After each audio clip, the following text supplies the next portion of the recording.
is where MAGA comes to talk, and today we got a lot to cover. And one of the things that I'm going to be talking a lot about today, in the beginning at least, there's a lot to cover, but right now we have 3 states that are in open rebellion against the federal government. And that's going to be the main topic. It's Illinois, California,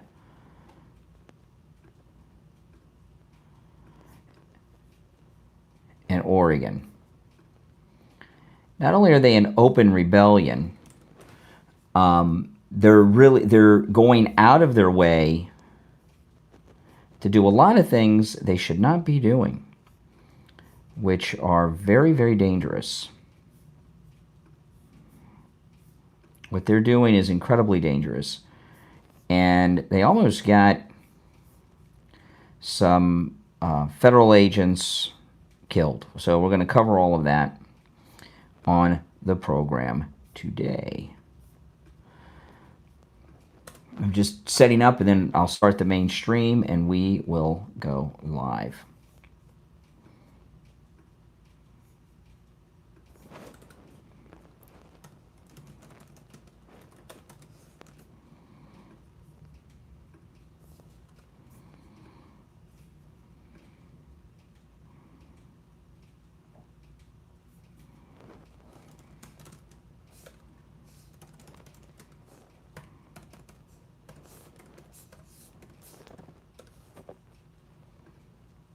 And I will be taking your calls. The number is pinned in the live chat.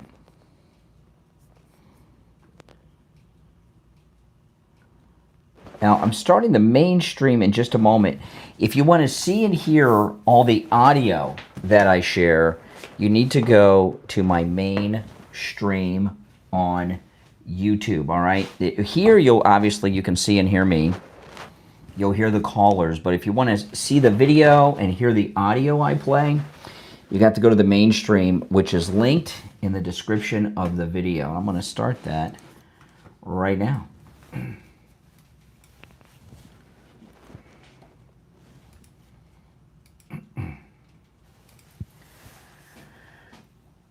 Welcome to the program, everyone. My name is Brian Craig, and this is where MAGA comes to talk. And talk we will, with a lot to cover on the program today. There's no getting around that. Not only do we have a lot to cover on the program, I am going to take your calls. And, you know, what we have going on right now in this country is by far the biggest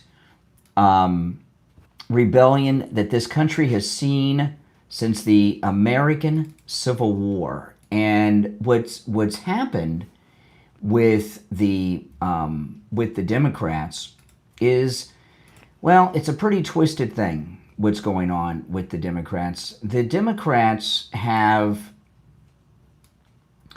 made a lot of really bad decisions, okay? And the decision that they're currently dealing with is the... hold on, guys. You guys watching, I'm going to have to restart the stream, I believe. Hold on, let me try something. Okay.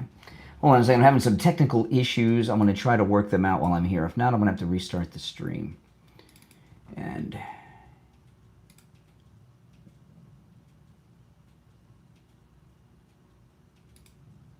I'm not sure why that's not working there. I'm going to have to restart the stream, guys. So you guys, I might lose you, so just bear with me. I'll be back. Hold on. I'm having some technical issues. It happens sometimes.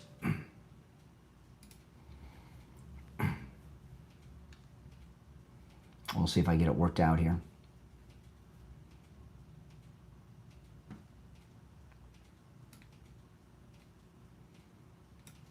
Okay.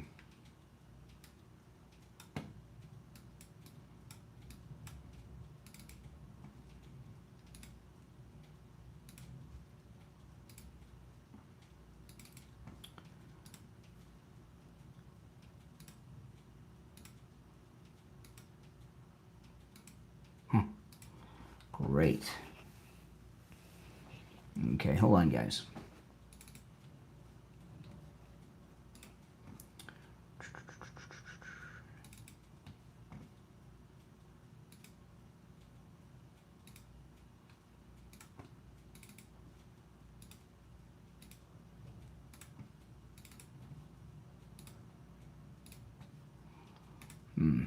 Okay, I'm about to do a total reboot.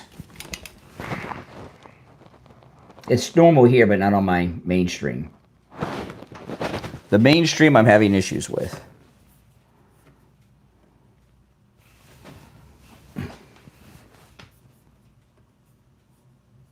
Getting around.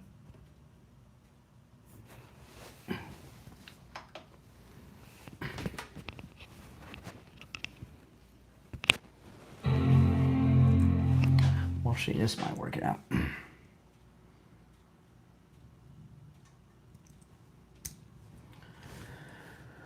All right.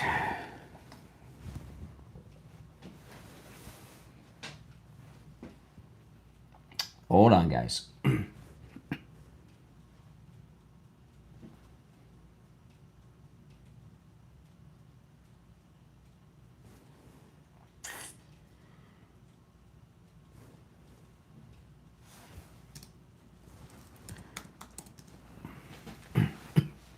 I know why it happened. I just don't know if I'm going to be able to fix it, but I do have time. I might have to start a new second mainstream.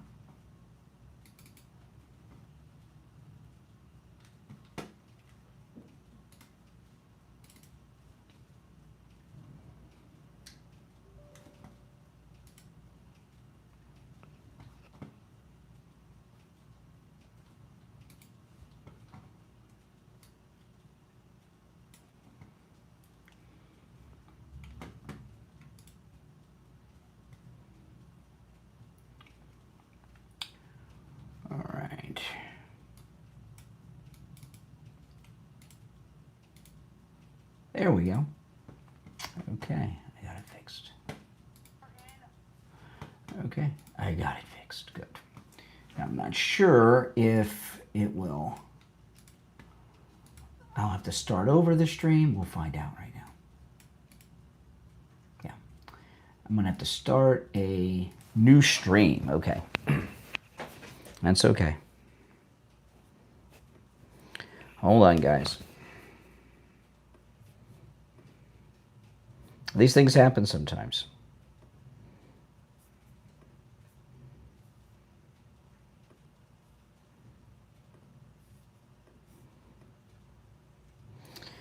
You know, it's the most common fix of all on computers. You know what that is? Rebooting.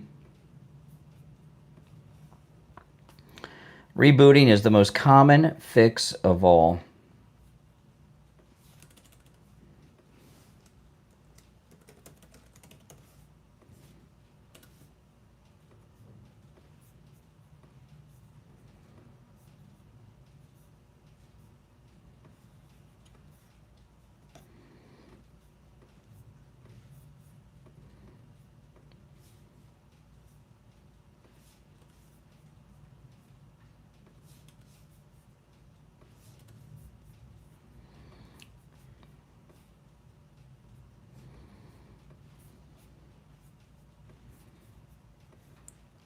I'll have this up and running in just a minute.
main thing is not to panic.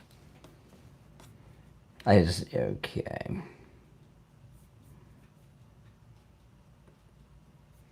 All right, got it going. There we go.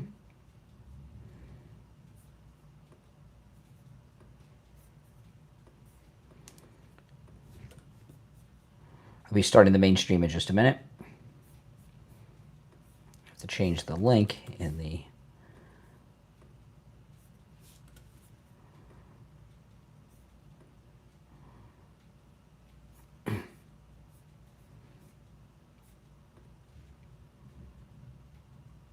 Okay.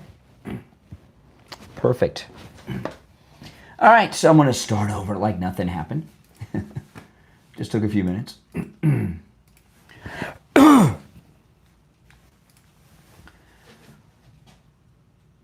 Welcome to the program, everyone. My name is Brian Craig, and boy, oh boy, this is where MAGA comes to talk. And today, some of the biggest news of our lifetime is going on right now. And when you're living through these important inflection points in history, you don't often realize them. A lot of times you do. Sometimes you do. But a lot of times you don't.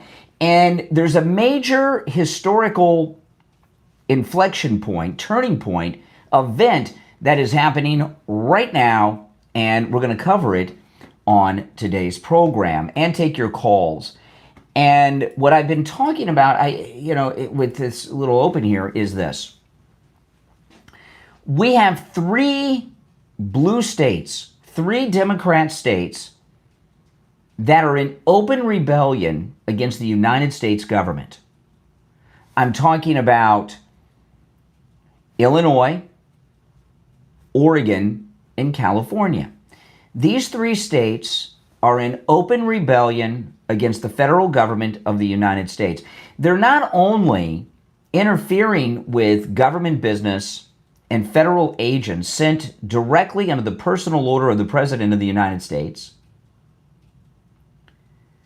but they are endangering federal agents, and they're also organizing uprisings against the federal government. Now, this is clearly an insurrection going on by the governor of Illinois, the governor of Oregon, and the governor of California, as well as local officials as well are involved in this. And that's just the way it is, okay? That's just the way it is.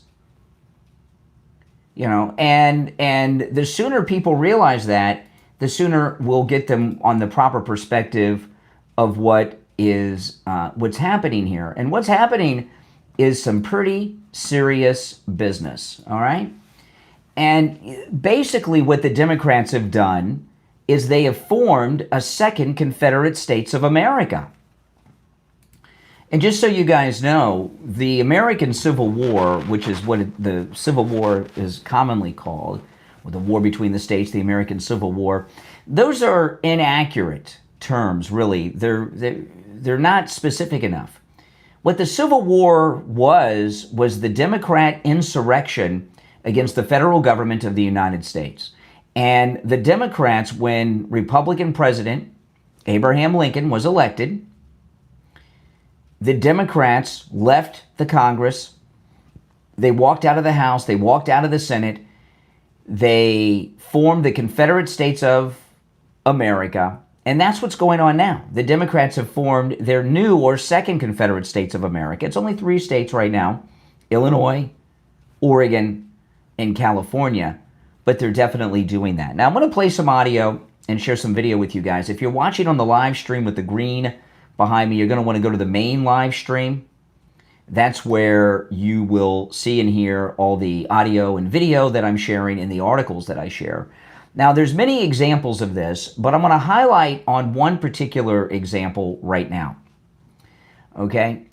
In Chicago, ICE agents, federal agents, under the direct authority of the Secretary of Homeland Security, Kristi Noem, who's been there leading them, under the direct order of the President of the United States, have been conducting immigration raids, arrests, and deportations, right?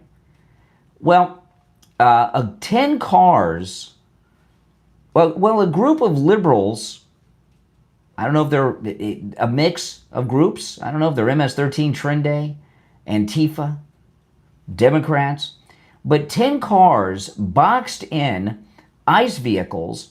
One woman rammed the rear of the ICE vehicle. She got out, she had a rifle, and there was a short gunfight between her and federal agents, and she took herself to the hospital. The governor of Illinois is blaming the ICE agents on this, as you'll hear later on in the program. But this is a story from Fox. Again, if you're watching on the live stream with the green behind me, if you go to the main stream, which is linked in the description of the video, you can see and hear all the audio and video I share. And if you're on hold, hang in there. We will take calls. This is Fox News report on what happened in Chicago.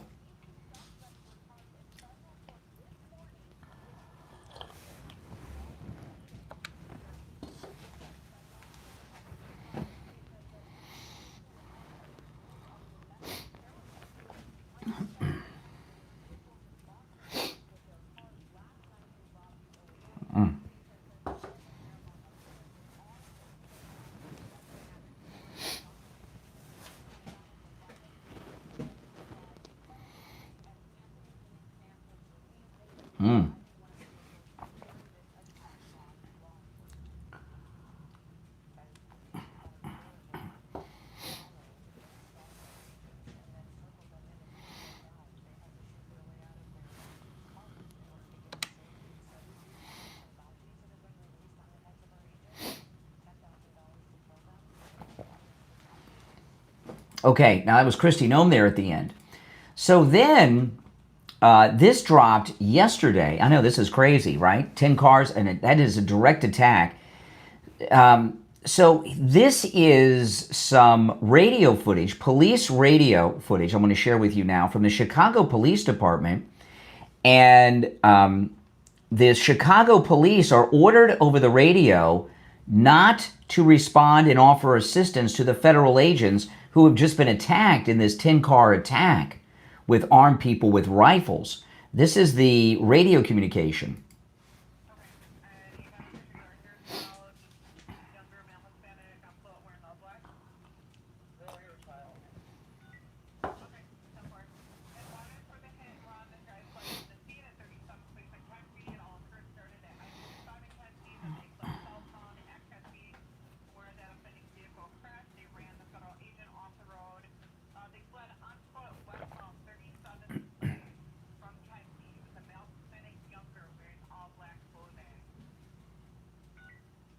Now listen.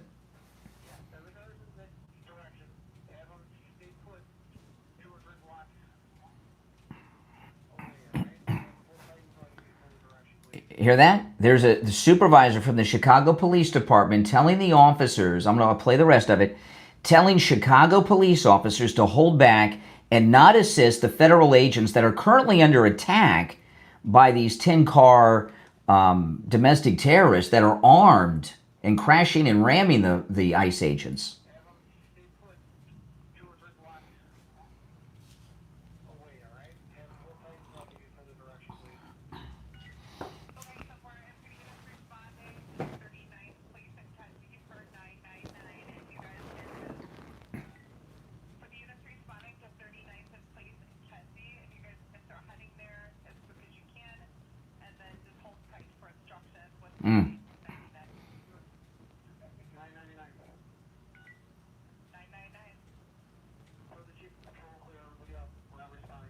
Okay, the chief. Now, if you're on hold, stand by. We'll get to some calls in a bit. And if you'd like to call in about this, the number is pinned in the live stream. And again, if you're watching on the stream with the green behind me, click the link to my main stream in the description of the video, and you can see and hear all the audio. Now we've got the Chicago Police Department's chief of patrol officers, okay, who's ordering the Chicago police officers on the scene not to respond to these officers, these federal officers that are under attack, the ICE officers.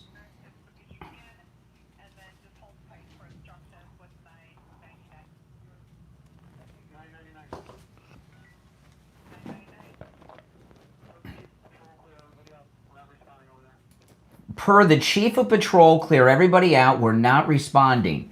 Now we have ICE officers that are outnumbered. They're under armed attack. Their vehicles are being rammed by people dressed in all black, some kind of uniform. Some of them Hispanic. We don't know who they are. And the Chicago Chief of Patrol has ordered officers of the Chicago Police Department not to respond, not to give backup, not to give assistance. Never heard of such a thing like this happening outside of a movie.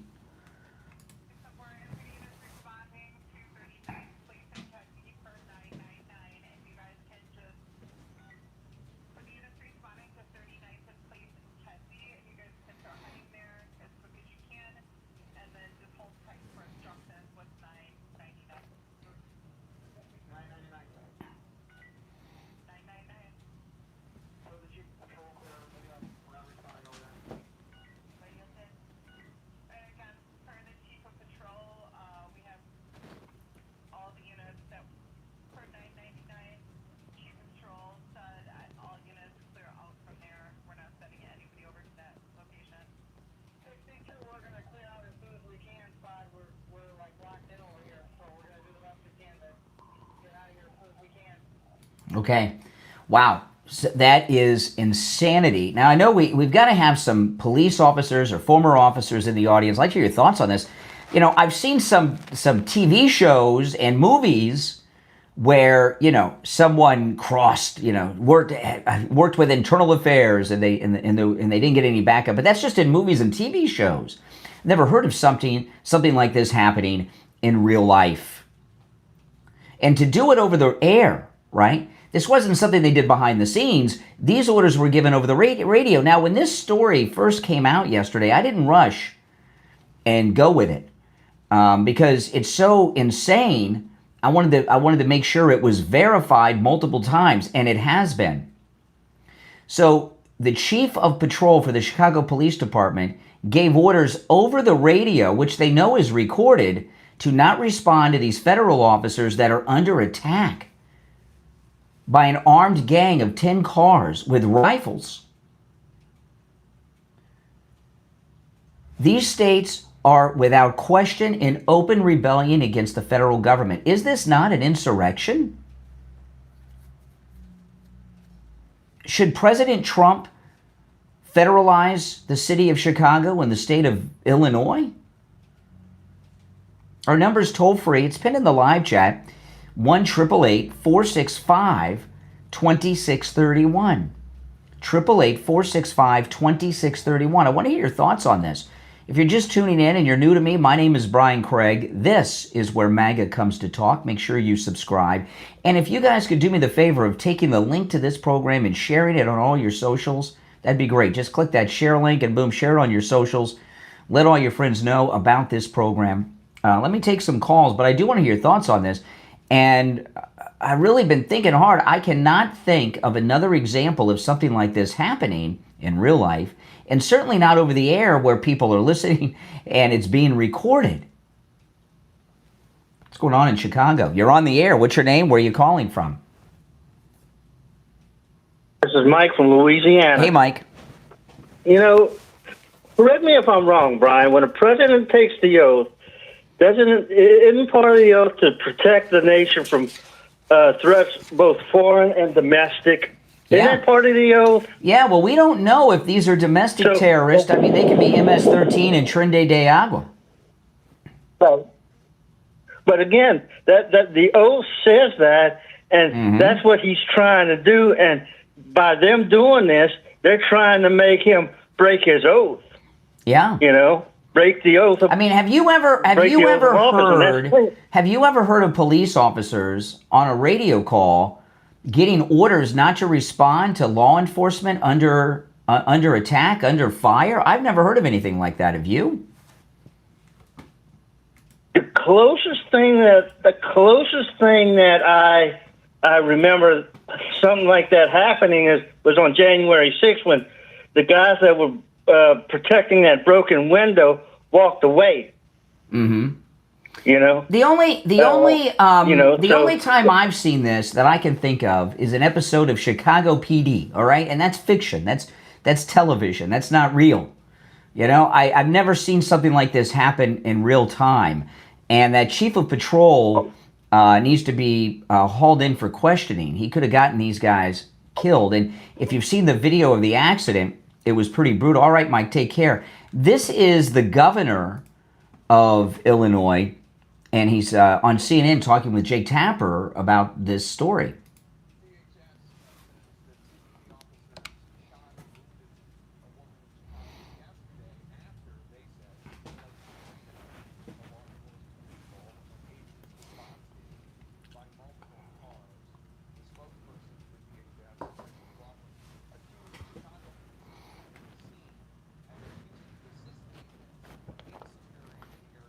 Now, I just played for you guys the radio call of that, so we know that it is a fact. We have the police radio call recording now.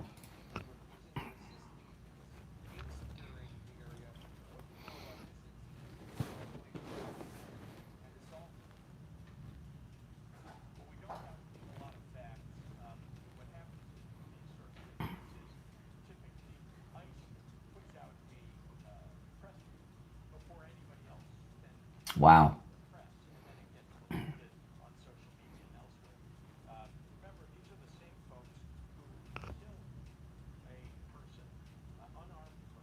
See, now he's blaming ICE now. He's blaming the federal agents for this attack on the officers by this group of 10 cars, people wearing all black with rifles.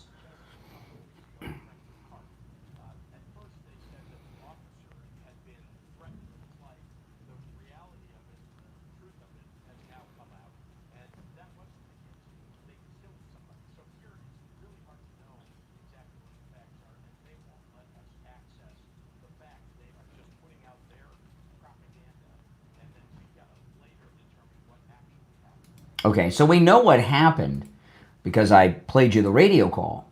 But Pritzker here, what he's doing right now, what he's doing is blame. He knows what happened, right? He knows what happened. And he is blaming the ICE officers for the attack. Can you imagine what it's like? You're ICE officers, you're in an SUV. You get boxed in by 10 cars with armed people and they're crashing into you. They get out with rifles and shoot. You call out a desperate 911 call for assistance. Officers under fire. Officers need help. And then a chief gets on the radio and says, "Do not respond." See, that police chief, the chief of patrol that gave that order over the radio to the officers to not respond, was trying to get the ICE officers killed.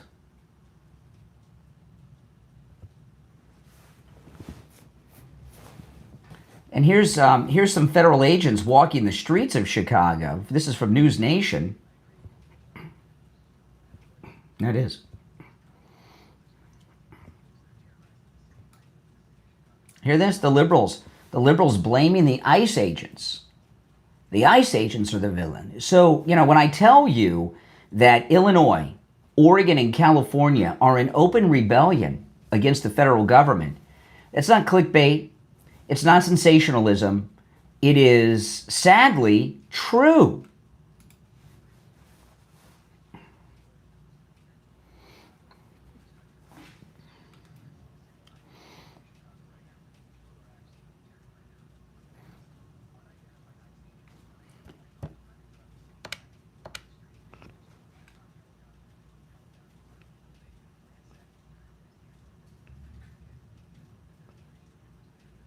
Yeah, well, they can't look at they're firing at them. They detain them, then they check their immigration status. Notice again, the enemy are the federal agents. That's the enemy, and the left keep presenting this. All right, take some more calls. If you'd like to call in, the number is pinned at the top of the live chat. 888-465-2631. You're on the air. What's your name? Where are you calling from? Good morning, Brian. Good morning. This is George, the Major, the C-130 pilot and ex-CIA. Yep. What's up, George? I'm so pissed off at the folks in Illinois. You think the president will declare martial law in Illinois? It's hard to say. I mean, we are in completely new territory here. We're dealing with something we've never dealt with before. This is so crazy. I can't believe it's happening in America. Yeah. My God. Yeah. Yeah, I know. All right. Well, it is. Hey, keep up the good work, and my God, we need to really fight back. Well, no, we don't need to do anything. President Trump's doing what he's doing. He's sending in the National Guard. I'm sure they're sending in more federal agents. Yes. They're handling everything. We don't need to do anything. President Trump's got it under control. Now, I want to tell you, it's October. Those of you that are Medicare recipients, it's open enrollment period. Get free Medicare help from Chapter. The number's on your screen, 805-754-3033. It's also in the description of the video. You know, Medicare is very confusing. You're going to start getting a lot of mailers and, bombarded with television commercials with old celebrities that you remember from some show in the 70s or the 80s. But, there's big changes. There's some insurance companies that are pulling out of Medicare altogether this year. I know, that's crazy. Multiple Medicare plans are being dropped. And if you're one of the hundreds of thousands of Medicare beneficiaries who are impacted, don't worry. I've got you covered with Chapter. Chapter can help you in whichever state you're in. They cover the entire United States. When you call, you're going to get a live agent on the phone. They're going to give you a free review of your current plan and walk you through all your Medicare options. Remember, it's free. And they're also carrier neutral. And what that means is they have access to all of the over 20,000 Medicare policies that are out there, and they're going to find the best one for you. They're not hooked up to a particular carrier trying to push you into that. They'll make sure your prescriptions, your doctors are covered, and that you have the best plan. In fact, each year, the average Chapter client saves $1,100 a year on their Medicare. Once open enrollment is over, that's it. So give them a call, 805-754-3033, 805-754-3033. That's 805-754-3033 for Chapter. Give them a call no matter what state you are in. All right, you're on the air. What's your name? Where are you calling from? Hello, my name is Barry McCockiner, and I'm calling from Idaho. Mm-hmm. And I just calling to ask you, if Donald Trump walked into your recording room right now, would you fellatiate his penis? Yeah. I mean, how old are you? Are you a grown-up? How old are you? I'm 67, sir. 67? 67? What year were you born? Barry McCocker from Idaho. Yeah, that's I know what year, exactly. Doesn't know what year he was born in. There you go. There you have the Antifa generation. There is, listen, there's always been divisions in this country. But when you look at the violent opposition, it always comes from the left. And here they are with their second Confederacy. And it's a very similar thing to what the Democrats are doing now is what they were doing in 1860. They wanted to keep their slaves in 1860. Now they want to keep their new slaves. They're migrants, right? Who watch their kids, work for cheap in their restaurants, mow their lawns, work on their farms, work cheap, cleaning their houses, right? Remember what Ozzy Osbourne's daughter said? Who's going to clean your toilet, right? And the Democrats, and of course they want to keep the brothels and everything filled too for all the sex traffickers that are bringing people here. The Democrats then and now are fighting to keep their slaves. These are just their new slaves. Their new slaves are the migrants. And I think it's important, there's so much news happening with this, and everyone's covering it. If you put it in the proper perspective of what is happening, that we have these 3 states in open rebellion against the federal government, that the governors of each state are leading an insurrection against the federal government. They're interrupting government business. The ICE operations are government business. They're interrupting direct orders from the executive branch of the United States federal government, from the President of the United States, senior cabinet officials working well within their jurisdiction of federal law enforcement. We have federal officers under enemy fire from domestic terrorists. They're outmanned, outgunned. We get the Chicago police on the radio, chief, saying, don't respond. We're not going to give them backup. If that is not rebellion against the federal government, I don't know what is. Are these 3 states leading an insurrection against the federal government? And it would seem to me that they are. And, as this goes on, it's going to get worse. And the reason it's going to get worse is because the Democrats are continuing to incite violence. I'm going to play the rest of this story from this liberal idiot on News Nation.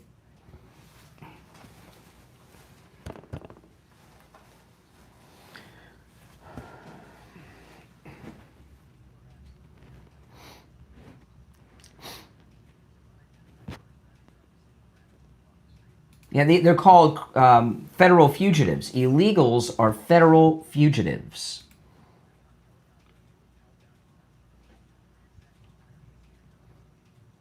Yeah, that is true. They conducted a raid, they used a helicopter, and they separate the children from the adults to determine if these children are being trafficked, either labor trafficked or sex trafficked. They're trying to find out if the people they're staying with are their parents, or are they holding them hostage? That's exactly right.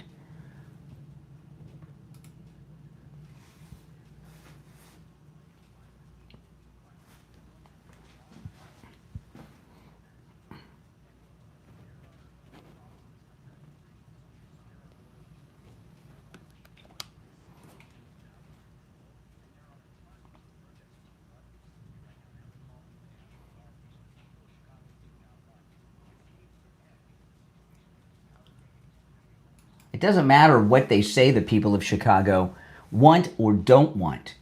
We have federal agents that are under attack and being fired on and attacked by armed, organized, uniformed gangs with rifles in a very well-organized attack.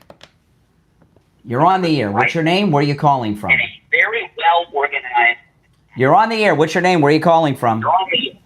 Where you call Ohio. All right, hold on a second. We'll get back to you. You're on the air. What's your name? Where are you calling from? My name is LaDonna, and I'm calling from Maryland. Yes, Maryland. What's on your mind? I'm just wondering if you really believe what you're saying. Because if you do, you're taking the same medication that the president is, which kills your brain. Uh-huh. What am I saying that you question whether or not I believe it? Well, it's not necessarily what you're saying.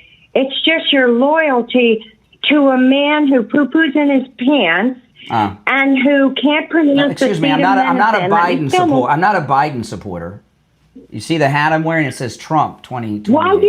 Why does everyone who criticizes Donald Trump automatically bring up Biden? There is no comparable. Well, no, you brought up Biden. You said you're confused. You said that I support a president who poops his pants, and I'm telling you, I'm not a Biden supporter. He's the one that was doing that, not President Trump.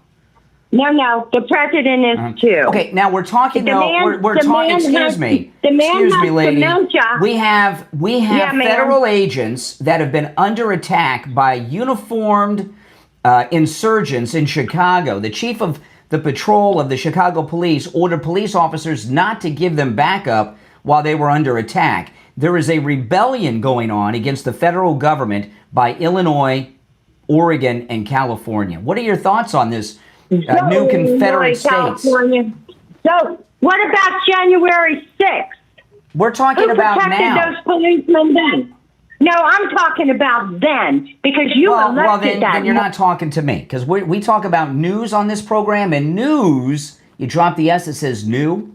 We're not here to relive. And by the way, this her opinions on January 6th are wrong. I don't want to get sidetracked on that. But even if she were right, this you're another example is called the you're another fallacy, right? You don't point to one wrong to justify another wrong. Not that January 6th was wrong, by the way, but you know what I mean. You're on the air. What's your name? Where are you calling from? Hi there. My name's Sam, and I'm calling because I would just like to ask you about your hat.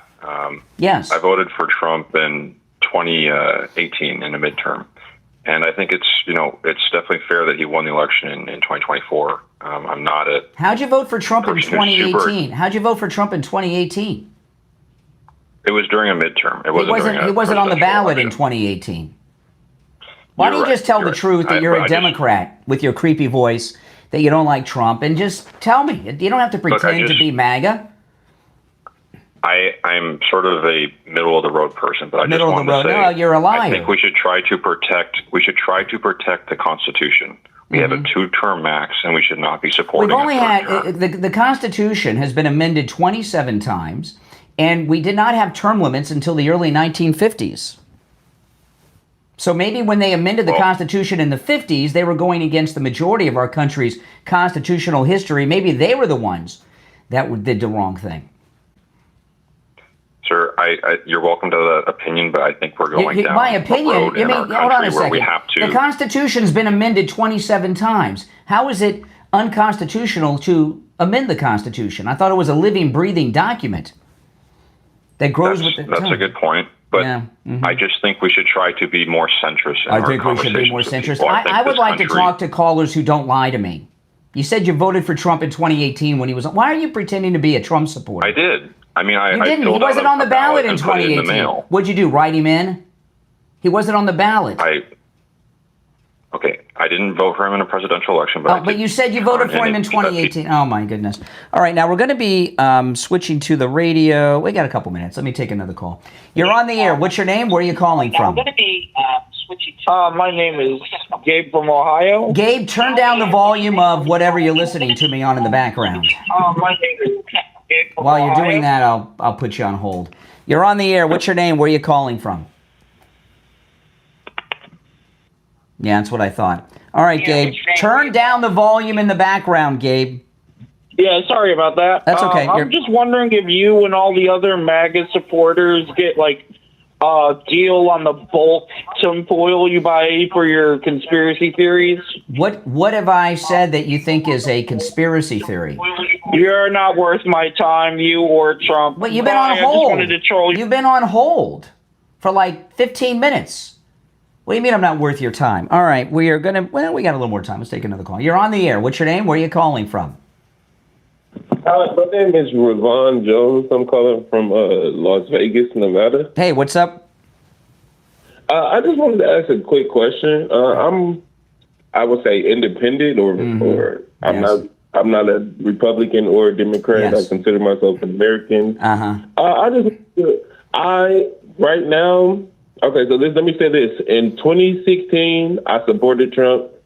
In 2020, I didn't like how he handled COVID, so I didn't support him. And then in 2024, I'm like 50-50. Like, I like the stuff that he's doing as far as making the country stronger, but I don't really like the stuff that he's doing as far as behind the scenes. Like I'm what? not Give really me an example. Give me the biggest thing he's doing that you don't like. Well, I don't like that he's able to just... Well, he's making behind the scenes back house deals. Like, let me give you a big one. Like, he is profiting off of being president. Like, he's come out with... I don't think that president should be allowed to do that, and I don't think he actually doesn't take a salary. You know, he donates his salary every time he's paid. No. He doesn't. That's true. He doesn't take a salary, but he profits in other ways. Well, he owns a bunch of businesses. You know, these other presidents are losers who take bribes from donors. President Trump owns businesses around the world. It's not a crime to make money. Was he supposed to shut down all his businesses? That's not even what I called him for. I just had a quick question for you. So in 2020, people saw Biden, when Biden was when he was first elected, he seemed like he was someone who would be a good fit for president. No, not at all. Hold on. I'm going to put you... Hold on for a second. I'm up again. I got to... Hold on. We're getting... The radio's getting ready to switch us over. So I'm going to put you on hold for a minute. And I'll get back to you. No, I don't have time. I don't have... No, you got to wait. Hold on. Stand by. Welcome to the program, everyone. My name is Brian Craig. You are listening to Florida's longest running radio show on the radio since 1977, celebrating 49 years on the radio. If you're on hold, stand by. All right, there's a lot going on, and if you're just, I want to recap what's happened over the past few days and put all of this in a perspective that no one in the media is putting this in, what's going on in this country right now. And I'm going to tell you my conclusion in the beginning, and then I'm going to give you some examples to back it up. And if you're on hold, stand by. We will get to the calls in just a bit. Right now, the state of Illinois, the state of Oregon, and the state of California are involved in an open rebellion against the federal government of the United States. There's no doubt about that, okay? The United States government, with our duly elected president of the United States, is involved in immigration raids, which is part of the duties of the federal government, and immigration raids have been going on my entire life. And we have governors, police chiefs, and local officials not just instigating violence against them, but also organizing it. And these three states, California, Oregon, and Illinois, have formed a new Democrat Confederate States of America. And, just to go back a bit, in 1860, when the first Republican was elected president, Abraham Lincoln, the Democrats left the House and Senate, got together with their governors, and formed the Confederate States of America. Remember that? Right. The South, the Confederacy, the Confederate States of America, was a Democrat government and a Democrat rebellion against the federal government of the United States because they didn't like the way the election turned out. The American people voted for Abraham Lincoln and elected him. They didn't like it, so they went in rebellion, state by state. Not all at once, took some time, but they did it. Now the Democrats have formed a new Confederate States, or maybe this is just a continuation of the original. California, Oregon, and Illinois are in open rebellion. And I'm going to give you a very specific example, which is one of the most chilling things I have ever heard. If you're just tuning in, my name is Brian Craig. This is Florida's longest running radio show, The Steve Kane Show. Our number is toll-free wherever you're listening, 888-465-2631, 888-465-2631. I'm going to share with you a story from Fox News. There were a group of ICE agents. Remember, ICE agents are federal agents like the FBI, the Secret Service, ATF. They're police officers. They're federal police officers, ICE agents. ICE agents in Chicago are in an SUV. They are surrounded and boxed in by 10 vehicles of armed individuals wearing all black. One of the vehicles behind the ICE car is driven by a woman with a rifle who rams the ICE vehicle pretty hard, gets out with her rifle, and gets involved in a gun battle. Yeah. The ICE agents returned fire. She got shot. She got away because the ICE agents escaped. She drove herself to a hospital. The ICE agents who were under attack by these 10 vehicles that had them boxed in are outnumbered and outgunned. They called for backup. The Chicago Police Department's police chief of patrol orders Chicago police officers on the police radio not to respond and give assistance to the ICE officers. I'm going to play you the whole thing right now. This is the Fox News report on the incident.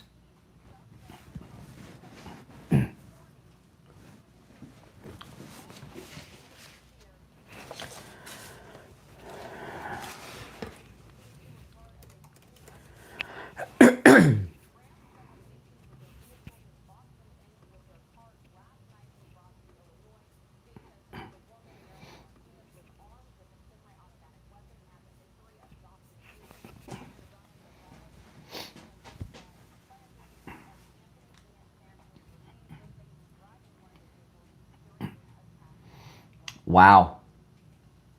This is Christy Nome is speaking. This is on Fox.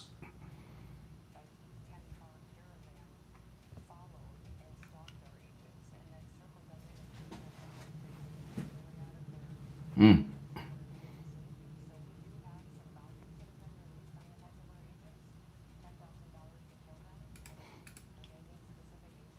Okay, so they're under attack. They've got a price on their head.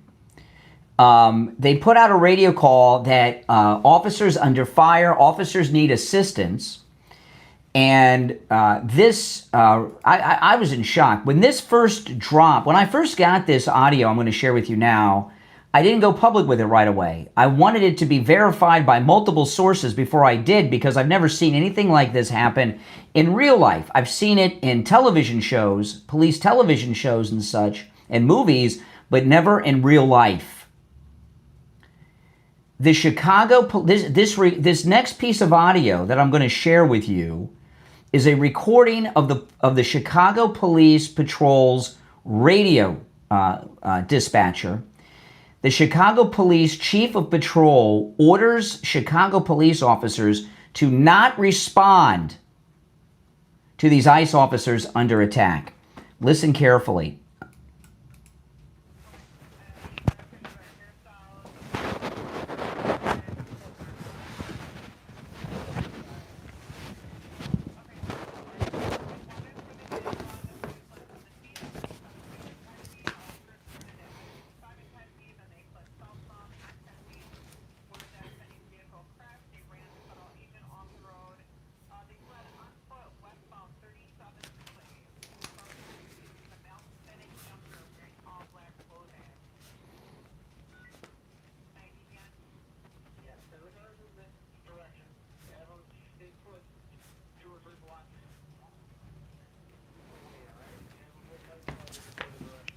Do you hear that?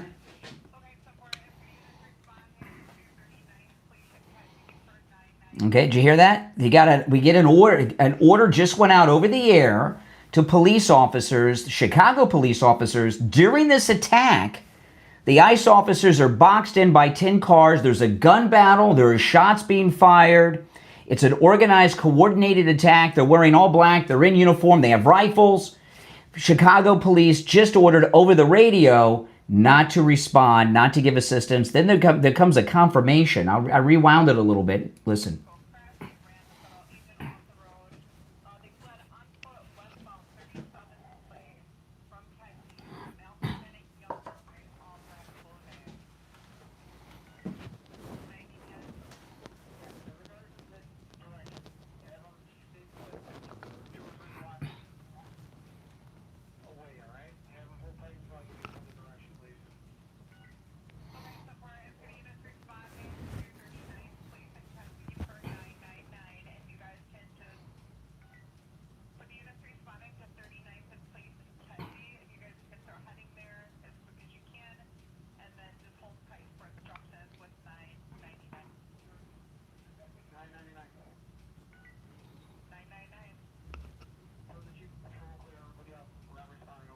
Wow. Per the chief of Chicago Police Chief, per chief of patrol, we're not responding.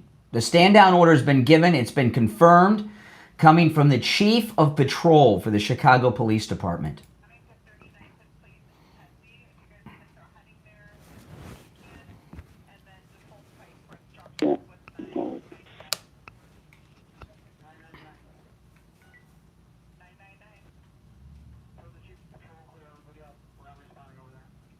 Mm.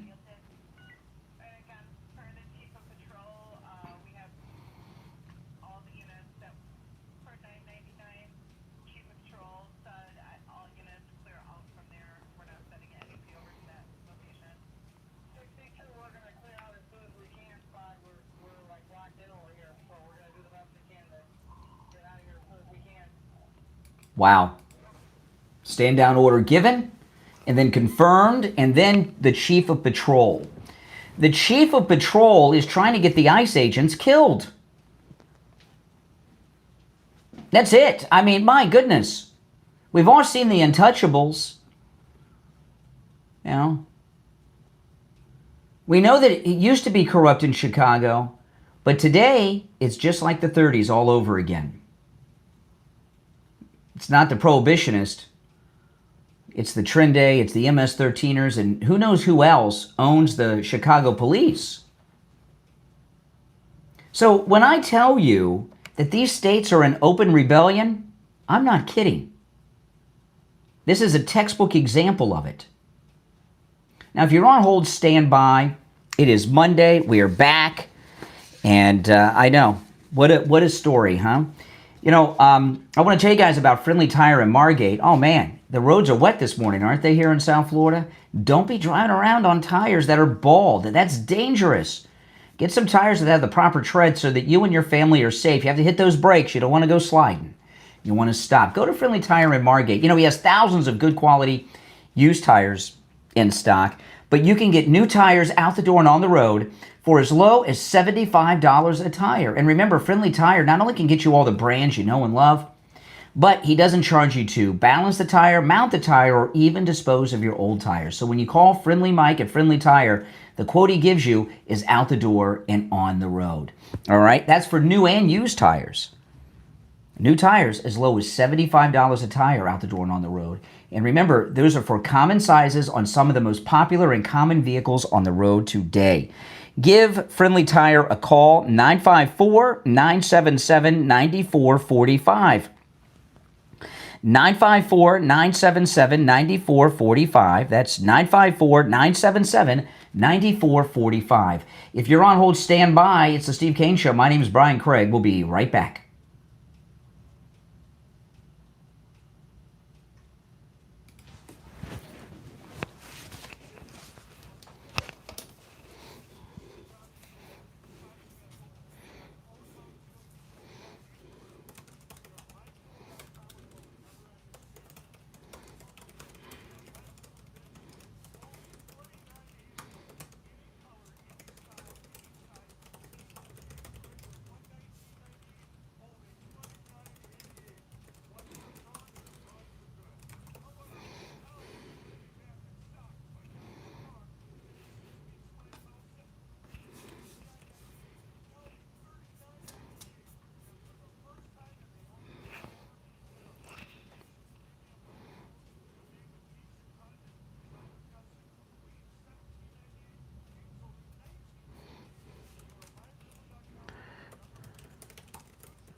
Well, I know some scary stuff. Hey, guys, I want to tell you all that I had my meeting with My Pillow. You know, My Pillow has sponsored the expansion of the program, the extra hour each morning, my afternoon show, the weekend programming, and all of that. I got my first report after this expansion, and they're sticking with us. So you guys have been responding. So continue to go to mypillow.com and use our promo code Kane at checkout, Kane, because they are sticking with us with the expansion of their support and advertising on the program because you all supported them this first month that they did it. So it's promo code Kane at checkout, Kane, and you got to keep doing that so they'll keep supporting the expansion, and I do greatly appreciate that. Let's see here. When are we going to be back here? Okay. All right, I'm going to take a call. We got some time. You're on the air. What's your name? Where are you calling from? Doc from Texas. Hey, Texas. What's up? Hey, man. How you doing this morning? Not well. I mean, we have federal agents being fired upon by organized, armed, possibly foreign nationals, domestic terrorists, foreign terrorists, and the Chicago police is ordering their officers not to give assistance. Well, the reason I'm calling about that. I thought ICE was such big dogs. So why didn't need Chicago PD to back them up? I thought ICE was so big men. They harassing everybody, and I didn't need. They're harassing everyone? Chicago PD. Yes, they are, Brian. Have you ever been arrested? Nope, because I'm a law-abiding citizen. Okay, because you're talking like a criminal. You had one ICE vehicle that was boxed in and attacked by a gang of terrorists in 10 vehicles. So they were outnumbered and they need backup. What are they? So they supposed to? Right. You got a couple of guys. They're supposed to take on 10 cars. I thought ICE go in harder. I thought. You know what? You're going to hear me say something you've never heard. You know, I thought you were a nice guy, not some sick SOB. Okay, I mean, you are a disgusting person. No, you're not. You are defending a group in 10 cars of armed people with rifles attacking police officers. It was wrong. What the hell is wrong with you? It was wrong? Brian, I didn't hear that. Thank you for your call. I almost used profanity, which I didn't.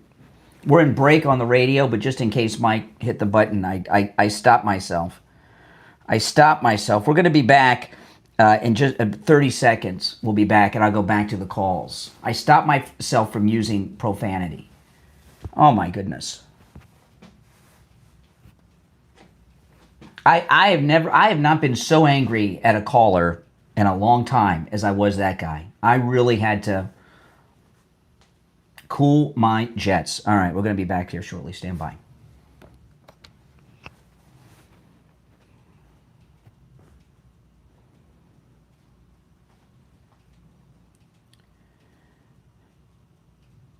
Welcome back, one and all. I'm Brian. It's the Steve Kane Show. You know, I must tell you, what's going on with the left in this country is beyond disgusting. We are in such a strange phase of things in this country right now. You know, these 3 states that are in open rebellion against the federal government, okay? I mean, there's no other way around it. I haven't heard one Democrat, including the governor of Illinois, condemn it. In fact, what I hear from them is defense of the action against the officers. All right, let's take some more calls. Oh, hold on. You're on the air. What's your name? Where are you calling from? Am I coming in okay? Yeah, put your mouth a little closer to the phone, but you know I can hear you. Go ahead. What's up, Brian? What's your name? Where are you calling from? All right, I guess he gave up. You're on the air. What's your name? Where are you calling from? Yeah, hey, good morning, Brian. Danielle calling from Michigan. Hey, Danielle. I just wanted. Hey, good morning. Hey, hold on, Danielle. Let me answer these lines coming in. The phones are ringing. All right, yeah, go ahead. Yeah, extremely disturbing. It is. What's happened. I'm so frightened for our police and our ICE. The last caller, the previous caller that you had, that was questioning why ICE couldn't handle 10 cars surrounding. What an absolute fool! I hope he or she is listening. What an absolute foolish thing to call and say to you on your show. Yeah, I got so angry at that caller. I almost used profanity. Yeah. I almost had to dump myself, and I stopped myself right as I was about to say. I have never, these were armed people, probably MS-13 or the Trinda guys. Okay, maybe some Antifa mixed. They're Hispanic. They've got rifles. They crashed into the ICE vehicle, and then they get involved in a gun battle with overwhelming odds against them. And then this police chief in Chicago orders the officers not to respond. The police chief, is he on the take, this guy? What kind of move is that? Brian, my blood is just boiling to the degree of I can't believe what is. I'm hoping. Oh, Brian, my blood is boiled right now. That caller should be. I'm going to tell you something. That caller should really be ashamed of. Well, I think all Democrats should be ashamed with what's going on here. I do too. They're all for crime. This is not just crime. Don't you understand? This is a rebellion. The state of Illinois, the state of Oregon, and the state of California are in open rebellion against the federal government because they don't like the way the election turned out. Not only are they been encouraging violence, not just the assassination of Charlie Kirk, but now we have the chief of patrol for the Chicago Police Department on the radio ordering officers not to respond to these federal agents under attack.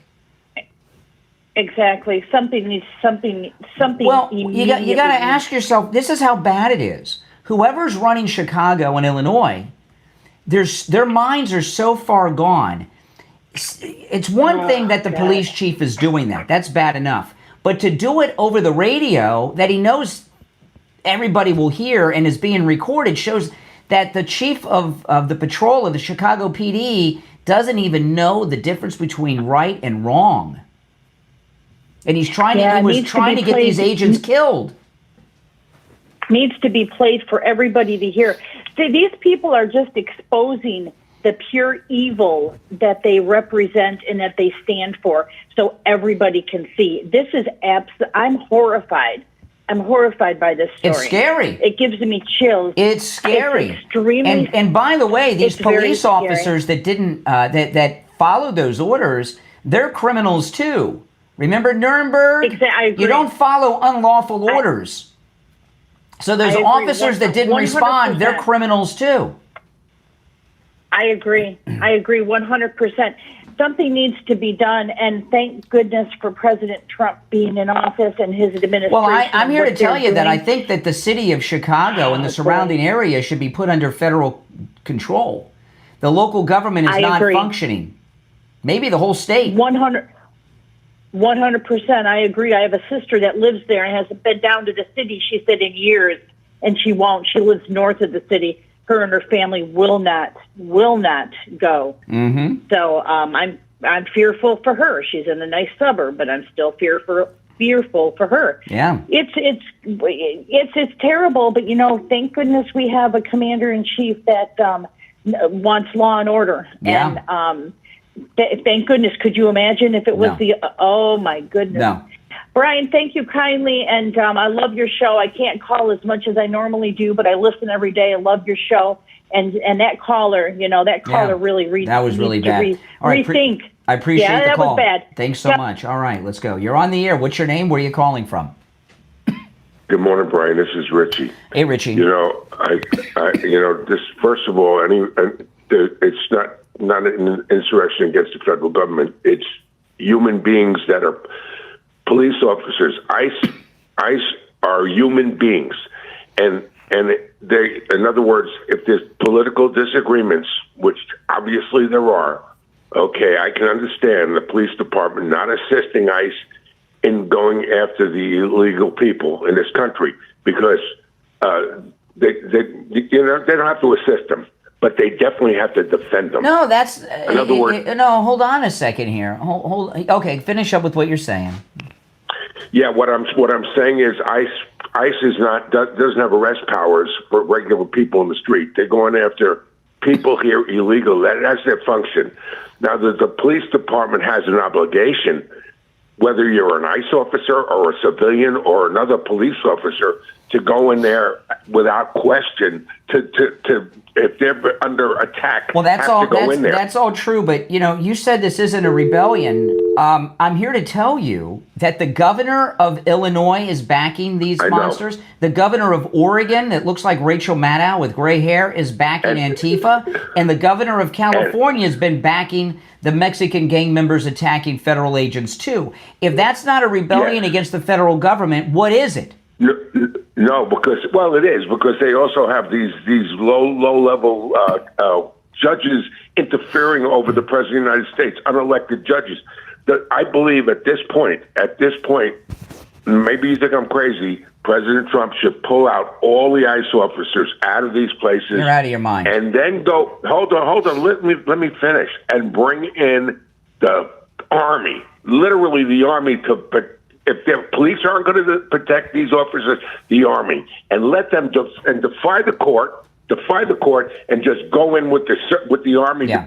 That's what they did in Washington. Protect these ICE officers, and then let these ICE officers go in under protection of the United States President Army. Trump's doing just that. Like they got this liberal judge that wouldn't let him use the Illinois and the Oregon National Guard, so he's using the Texas National Guard. Yes. To send them to Portland and Chicago. And those Texas National Guardsmen aren't going to mess around with those Chicago lunatics. No, you see, when you said I'm out of my mind, right now, these ICE officers are it's obvious they're on their own, and that's wrong. And the FBI should investigate and drag all these people in immediately and federally charge. Be nice if Cash Patel and Dan Bongino did something. Federally charge them. I looked up something, and in other words, they're obligated. The chief of patrol that ordered those officers to stand down needs to be brought in for questioning, and they need to look and find out about his finances. What's possessing this guy to order the officers not to respond to these federal agents under fire? He needs to be arrested. I'm sorry to say, he needs to. He has badge. Absolutely. He needs to be arrested immediately in his bed, because that'll send a message to all of them that are trying to pull this crap. I'm late for the break, Richie. I appreciate the call. If you're on hold, stand by. I'm Brian, Steve Kane Show, back after this. All right, we're in a radio station break, but I'll take another call or two during the break. You're on the air. What's your name? Where are you calling from? This is Miss Stinson calling out of Atlanta, Georgia. Hey, what's up? Well, I was calling to let you know you're doing a great job. I've been watching your show. Thank you. And I'm a big Trump supporter, and I'm with you 100% on what you're saying they need to do. I hate this happened in Chicago, and I hate that happened to the ICE agents, because we need those ICE agents, and they all have families. Yeah, they do. And that's all I wanted to say, Brian. All right, well, I appreciate your call. Now, we're in October. It is open enrollment period. If you're a Medicare recipient, call Chapter. No matter what state you're in, they can help you. You know, the average Chapter client saves over $1,100 a year. The number is 805-754-3033. 805-754-3033. You're going to get a live agent. They're what I call a carrier neutral agency. And what I mean by that is they don't represent just a single agency. They have access to all of them, okay? And there's over 20,000 Medicare policies out there. And at the end of the year, there are insurance companies that are pulling out of counties and states and out of Medicare altogether. So you want to make sure you have coverage. When you call the number, it's also in the description of the video, 805-754-3033. They'll make sure you have all the coverage that you're entitled to. They'll make sure you're not paying too much. Remember, the average Chapter client saves $1,100 a year. They'll make sure your doctors and prescriptions are covered and that your insurance policy is in place. Once open enrollment is over, it's over, okay? So you got to do this while it's in effect. Give them a call today, all right? 805-754-3033. You're going to get a live agent on the phone, all right? Okay, you're on the air. What's your name? Where are you calling from? Hi, Brian. My name's Sam. I'm the midterm guy. You call it coward. It's one call per day, but I'll let you back for now. But it's typically one call per show. But go ahead. I appreciate it. I agree that my stance on Trump is probably not as strong as yours or many other Trump supporters, but why don't you talk about what's on the table? We have federal agents. Democrat governors are in rebellion against the federal. It doesn't matter who the hell you voted for. He's the president. He has sent federal agents to Chicago. He sent federal agents to Los Angeles. He sent federal agents to Portland. The governors of those states and local Democrat officials are attacking them. That's what we're talking about. I would like to hear your thoughts on. So I think there's actually a higher priority than what the left and right are currently arguing about, and that's AI. And I worry that well, on your show, you can talk about AI. Well, that's not what I'm talking about. You get yourself a computer show, you can talk about AI. I think it's more important that people are being killed. The Godfather. Excuse me, no. We're not going to have liberals call in here and distract us. I take calls open and screenless and unvetted on the program, but you got to call in about what the topics are, except on Fridays. We're not here to let you guys do some show. Or, hey, it's open mic day. Call in and take over the show. That's not how it works. And we're not going to have liberals call in and distract us and get us talking about the dangers of AI. I think more than AI, the dangers are federal agents being shot at by terrorists armed with rifles and police chiefs ordering officers not to respond. That's just me. But, you get your own show, and you can, talk about the issues that you think are more important, like computer crap. I mean, my goodness, this is just some really, really scary stuff here. All right, we'll be back in less than 30 seconds. If you're on hold, hang in there. I'll do a recap. I'll bring up some new things, and we will go back to the calls.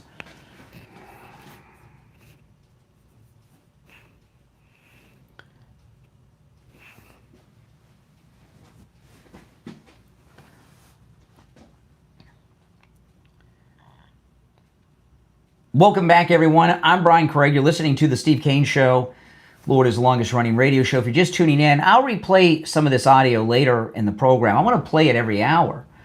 But just to do a recap, then I'll bring in some new things. And if you're on hold, hang in there. If you'd like to call in, the number's toll-free, 1-888-465-2631. 888-465-2631.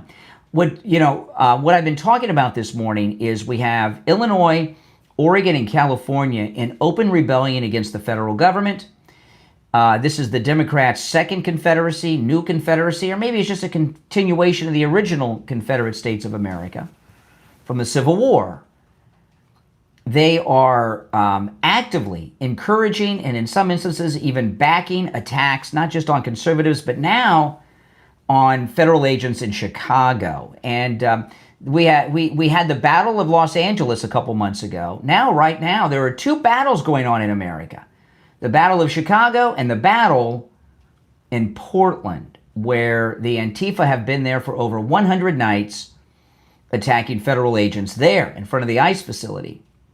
So the new update over the weekend, ICE agents in one SUV were boxed in by 10 vehicles of terrorists. We don't know if they're domestic terrorists or MS-13 or the Trinda guys, foreign-based terrorists. We don't know, but certainly terrorists.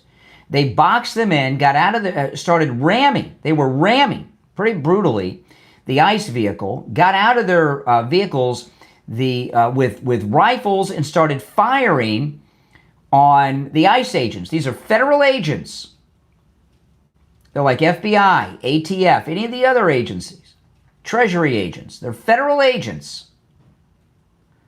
The ICE officers are outgunned. They radio for backup. The chief of patrol for the Chicago Police Department gives an order out on the radio that Chicago officers are not to respond. I'm going to replay all of that audio coming up. Here's Jake Tapper on CNN. Listen to this.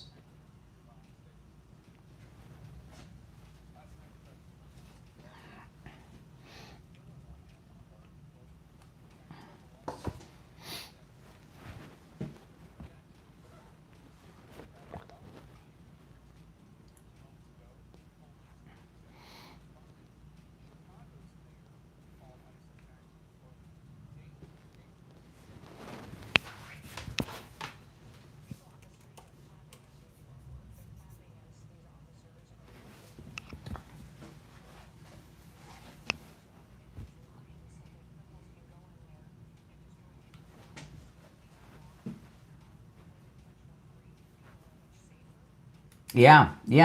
So, this and there has been a major escalation going on right now, and a major escalation. And the escalation is this. So we have these judges stopping the National Guard in these liberal states. So the president is using the Texas National Guard, sending them to Portland, Illinois too. So now we have out-of-state National Guards being deployed to other states because the governors are defying the federal government in the rebellion when the commander-in-chief calls them up. The National Guard is being called up not to do arrests, not to raid buildings that are filled with illegals. What's going on with the National Guard is they're there to give protection of the federal officers and the federal buildings that are being attacked, whether it's Antifa in Chicago, the ICE facility in LA, or in Chicago. And what the Democrats are doing, it shows you who their constituents are, right? That's for sure. But this ties into the government shutdown. See, remember how Rush used to say that the Democrats run the same old plays? They have that same old worn out playbook, and they just run the same old plays. They're doing with the government shutdown a similar tactic that they're using in this rebellion against the federal government, the President of the United States, with ICE that we've been talking about. They think that they can get the Republicans, the president, to stand down. They think that the Republicans are going to cave on the budget. They think that the Republicans are going to force Trump to pull back the ICE agents in the National Guard from these states in rebellion. And the reason they think that is because that is how Democrats handled things before and the Republicans caved in the past. This isn't about who you voted for or some Black Hawk helicopter with agents rappelling down on a building in Chicago. It's not about any of that. The agents are enforcing federal crimes. It's really scary. It shows you how powerful this illegal occupation of our country is, right? You know, this police chief in Chicago that ordered the stand-down order for the ICE agents on the radio asking for backup while they were under attack by these terrorists. How did he know so much about what was going on to order the stand-down? See, these Trinde MS-13ers and Antifa are embedded in our police departments, our local governments, and our state governments in blue states. That's it. They're embedded with them. And what we need is a purge and an arrest. And it's sad that there's an escalation going on. No one's happy about it, not even Trump. And, you know, we all knew that the deportations, that liberals would not be happy with them, and expected the liberal fake news media to have, you know, all kinds of negative coverage about it. We expected protest, but did you expect police chiefs and governors to actually work against the federal agents and try to get them shot, as what happened in Chicago? I didn't think it'd go that far. Certainly not this far away from the southern border. So how much of our country has been conquered by these people? All right, our number is toll-free, 1-888-465-2631. You're on the air. What's your name? Where are you calling from? Good morning. Can you hear me okay? I can. Good morning, IB, Brian. How are you, buddy? All right, what's up? We're in rough times. Over a month ago, when Trump first went into L.A., it's the first time that when that guy shot on the expressway, when he took the open gun and shot at the ICE, it was no longer a silent civil war that I told you that we were in. Now it's out in the open, and the faces are being shown more and more. Yes. And you just made the beautiful comment when you say they are embedded in the police, because that guy there who told those cops to stand down sounded to me like a younger Hispanic man. You can't really detect the Hispanicness in his voice, but he sounds like a young guy, not even like an older white guy who I would think would be in that position.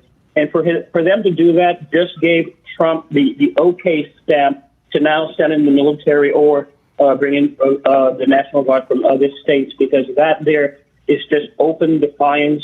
It's putting not only civilians in danger because the shots can be going any direction, so they're not protecting their citizens. Well, this police chief that gave the stand-down order over the radio, to do that over the air where people could hear, and you know it's going to go public, that's how bad it is in Chicago. The president needs to federalize the entire city, including the police force of Chicago.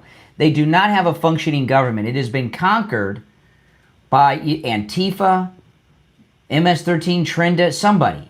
But they don't have a functioning government or police force. like you said, they're going back to the old playbook. They don't know how to think outside of that book, and what's happening is just redundancy, and it's just what they know. It's in their bones, and they don't know any other which way to. You're right, Ivy. Hey, Ivy, I'm up it, against a break, but I do appreciate the call. Now, if you're on hold, stand by. You know, this morning around 3:30 this morning, it started pouring down rain. Holy smokes! It was really pouring down rain in the middle of the night, the early morning hours. I was up doing show prep. You know, if you've got a wet spot on your ceiling, you've got a leak in your roof. You want to call Tom Laporta at Laporta Roofing. He covers both the east and west coast of Florida and everywhere in between. He's a good MAGA guy who will never sell you a roof you do not need. If you need just a simple repair, he'll do it. He works with every type of structure, municipal, commercial, and of course, residential. And, you know, we are in hurricane rainy season.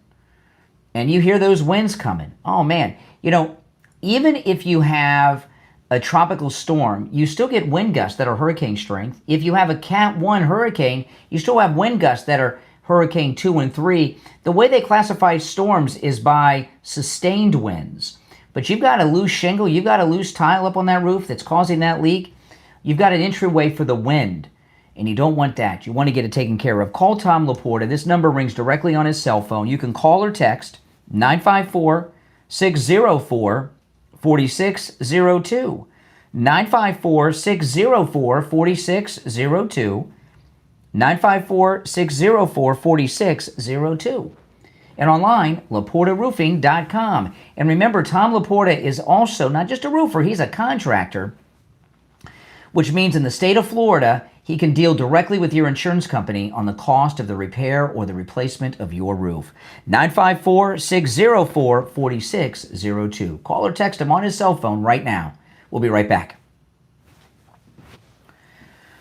Oh, man. If you're on hold, stand by. If you want to call in, the number's pinned in the live chat, 888-465-2631.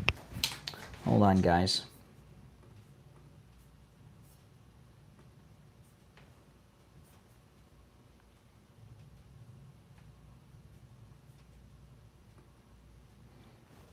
If you're on hold, hang in there.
If you're watching on the stream with the green behind me, if you go to my main stream, you can see and hear all the audio that I'm sharing.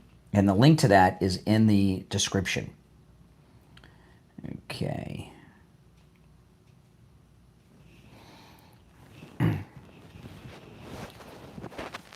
Okay, we'll be back shortly. I'll take the calls when we get back from the break. Hold on, I'm just checking a couple things.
We'll be back in a little more than 30 seconds.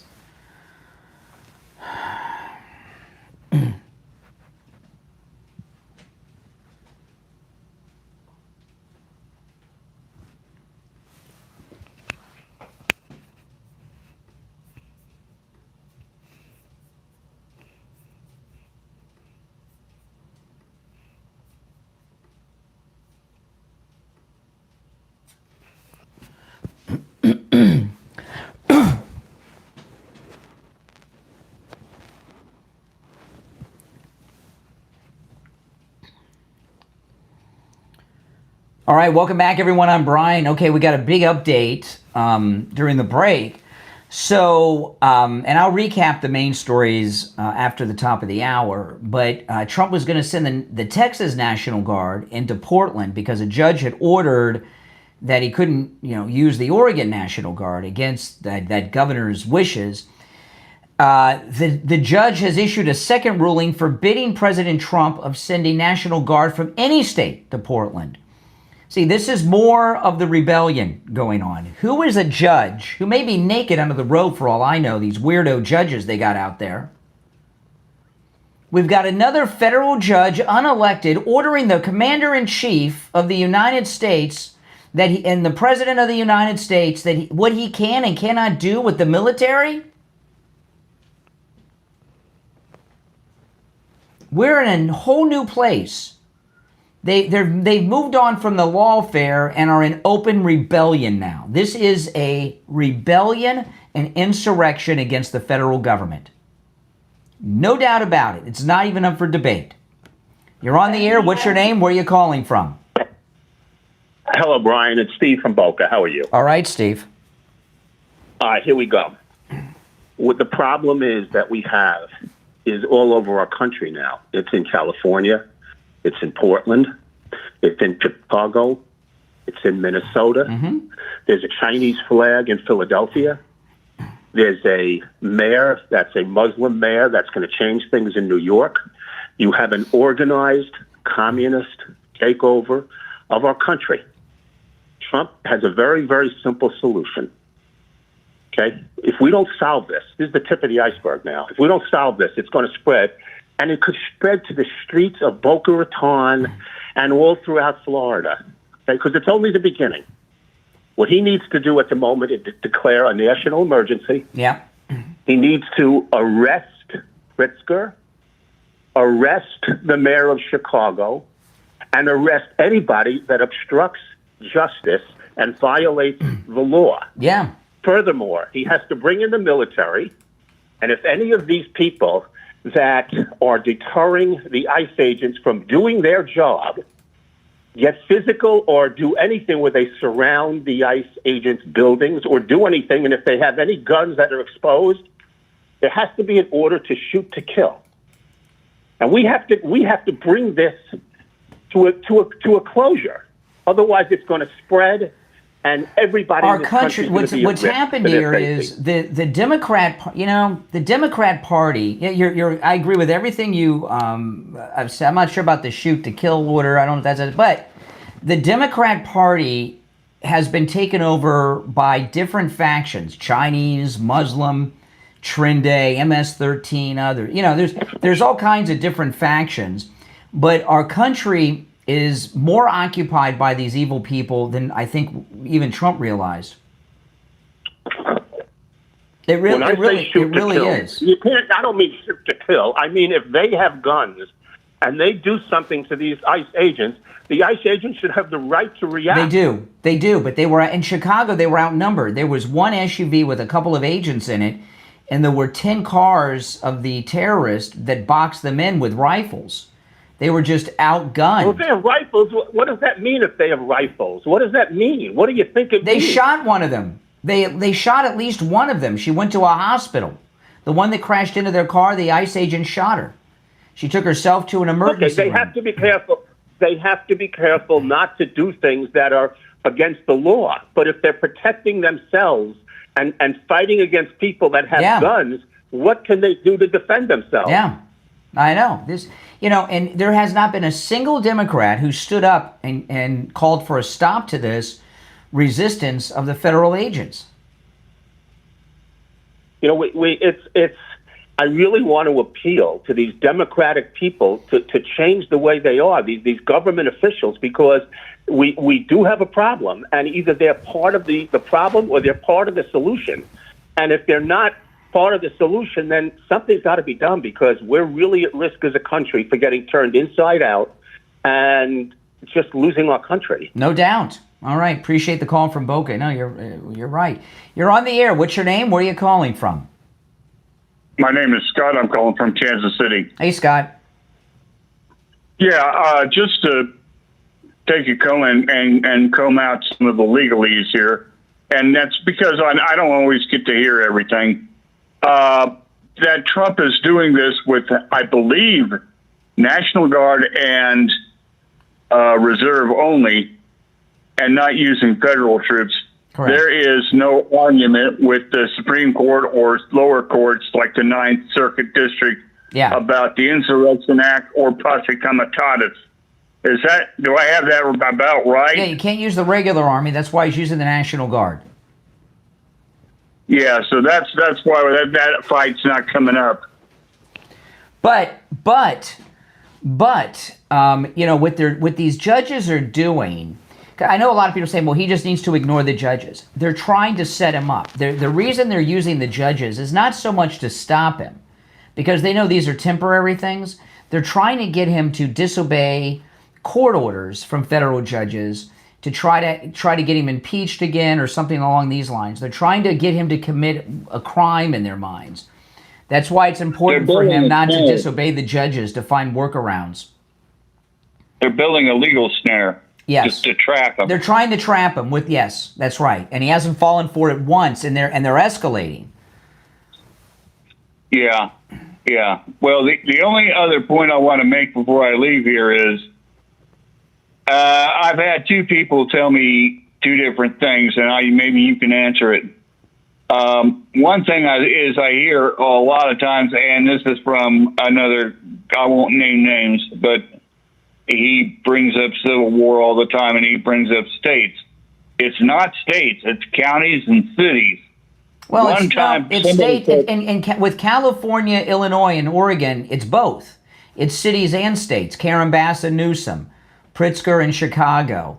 That weirdo governor of Portland's local authorities are, look, the local cops were working for Antifa, arresting that conservative reporter, Nick Sorter. They've, when he was attacked and he got arrested, so no, I mean, that's pretty miserable, just like it was back in 2018. This is a place we've never been before. Even during, in the 60s, there was a lot of upheaval. There's no doubt about it, but this is a little different than that. We have a lot of outside foreign interest that the Democrats are working with. This is an open insurrection against the federal government by these states, and I think it's important. I know, like you keep saying that. I think it's important to clarify. We're so bogged down in the news and these individual stories that people aren't focusing in on the big picture here. No, and they're also focused on football. Really? I don't think so. You're focused on football. No, I'm not focused on football. No, they're not focused on football. I'll tell you what. No. No, the Chiefs went to the Super Bowl a lot, but when they did that bow down to the woke culture, I refused to watch. Now, we're far enough away from this. We're not worried about that idiot at the Super Bowl yet, okay? But we'll get to that. All right, I appreciate the call. Now I want to tell you guys, Mike Lindell at MyPillow. Guys, Mike Lindell's done a major expansion of his sponsorship of the program. That's why the morning show's now 4 hours, 3.5 to 4 hours every day. And a lot of the other content that I'm bringing you guys is sponsored by MyPillow. And you want to go to MyPillow.com, use our promo code Kane at checkout, Kane, and let Mike Lindell know that his support of this program is money well spent. Plus, not only are you letting him know that and supporting the program, you're getting great deals on incredible products. You can use the promo code Kane at checkout, Kane, on all the specials at MyPillow.com. The free shipping offer is still in effect. And there's all kinds of new sales going on right now as they're working to make space in the warehouse for the Christmas items. Okay, so there's a lot of clearance sales going on to empty out the White House, empty out the warehouse before the Christmas season. All right, so go to MyPillow.com. Use our promo code KANE at checkout, K-A-N-E, for huge savings. You can save up to 80% off top in some of the most popular MyPillow products. And let Mike Lindell know that you're supporting this program at the same time. So go to MyPillow.com, promo code KANE, K-A-N-E, at checkout. That's K-A-N-E at checkout at MyPillow.com. All right, we're going to take our break for the top of the hour. I am going to recap and share the audio that I shared at the top of this hour when we get back from the break. If you're on hold, hang in there. If you would like to call in, the number's toll-free, 1-888-465-2631. We'll break for the top and be right back. Yeah, guys, I mean, these are very important stories. Very important stories. Okay, got them queued up.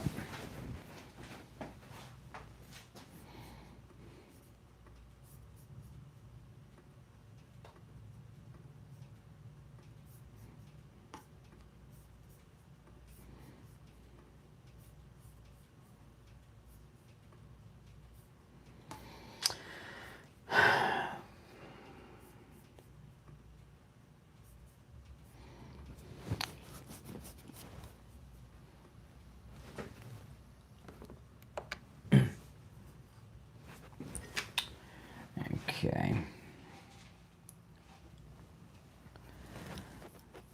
Okay, we got a little bit of time. I'll take a call during the break. You're on the air. What's your name? Where are you calling from? Good morning, Conservative Doug. Hey, Doug. What's up? You mentioned that they're trying to trap President Trump. Well, I can't see how they can trap. We're in charge of the Congress. So there's not going to be any impeachment. They may want to try it years later, maybe. But the Supreme Court already said that these judges can't overstep their authority. Yeah, but he hasn't disobeyed any of them yet. So they're trying to find cases they can bog him down in for years, and people in his administration and everything else. Not just him, but the secretaries and everything else. Well, I would say at this point, he should say, the Supreme Court already has said this. The judge obviously is ignoring the Supreme Court. So we have to just do what we have to do and ignore this judge. And just do it and not tell anybody what he's going to do until it's done. You know what I mean? I know it all leaks out that, he's going to use a National Guard from another state. And they all probably are quick to tell everybody what's going on. But he's trying to make it a little more secure and not let anybody know until it's done. Because these people just want to, like you said, bog him down and keep the things going, and hopefully they're going to win back. They're hoping in the next election they're going to get back control. And then if that happens, then impeach him on the first day. Yeah, and then impeach him on the first day. Yeah. That's what their plan is. But what they're trying to do, they're trying to get. If he defies a judge, they'll get some local prosecutor to charge him with a crime. That's what they're trying to do. Like Letitia, they'll get some state attorney general or something. They're trying to entrap him. No matter what he does, if he doesn't do anything, they're going to impeach him. If they're in control again, that's what they do. They're going to impeach him for absolutely nothing, like they did before twice. And this is what he's up against. All right. Doug, I'm up against. We're coming back somewhere. I'm up against the clock, but I all right. Take care. I appreciate the call. Okay. All right? If you're on hold, hang in there. If you'd like to call in, the number is pinned in the live chat. If you're watching with the green behind you, go to my main stream. The link is in the description. You can see and hear the video. Okay, here we go. Stand by. Welcome back, everyone. Hour number 2 has begun. My name is Brian Craig. This is the Steve Kane Radio Show, Florida's longest-running radio show. We've covered a lot in the first hour, and I'm going to recap what is the big story of the day. We are in a very historical time in this country, and I think it's important to share this.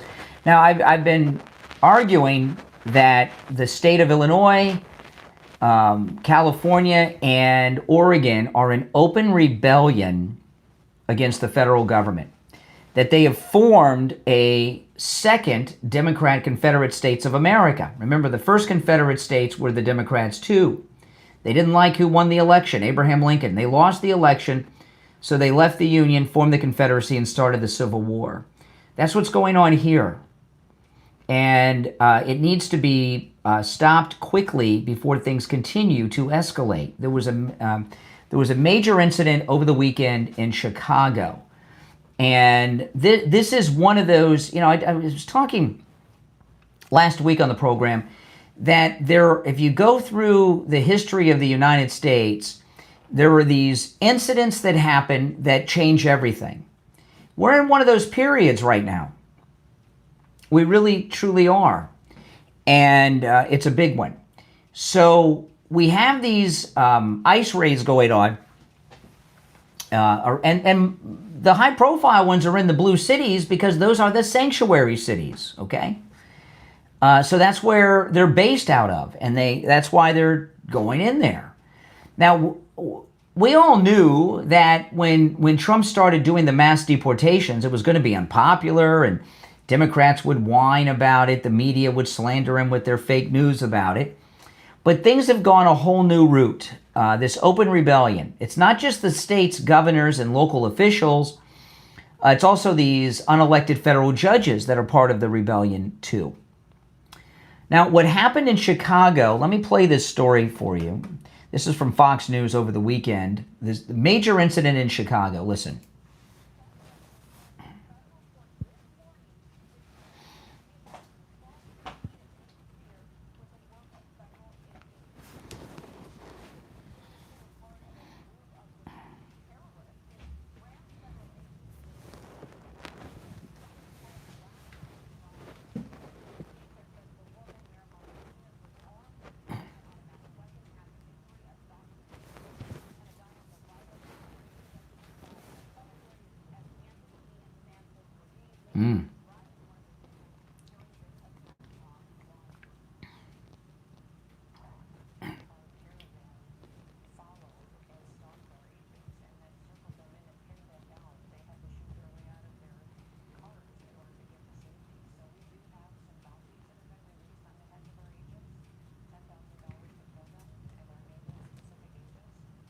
Okay. Wow. So that incident happened, and then there's a follow-up which I'm going to share with you. So, I mean, think about it. We don't know how many agents were in the car. I haven't heard a confirmed number, but it was one SUV. I saw the video of a clip of the attack that one of the other terrorists filmed from their vehicle. The woman with the rifle, the semi-automatic rifle, rammed the ICE vehicle from behind after it was boxed in by a total of 10 terrorist vehicles. She got out of the car, as did others. The ICE agents not only were boxed in, their car was mashed up. They couldn't get out with the vehicle, so they abandoned the vehicle. They get involved in a gun battle in which they are outnumbered by a lot, and they're trying to escape on foot. Can you imagine? This was in the daytime hours. It was light outside. I don't know what time of day it was, but it was light outside. They call in for backup. We are under attack. We've been boxed in. We're being shot at. We are outmanned. They may be even outgunned. They call for backup. The backup, of course, is the Chicago Police Department. Now, the next piece of audio I'm going to share with you is a recording of the Chicago Police radio. I'm going to play the whole thing.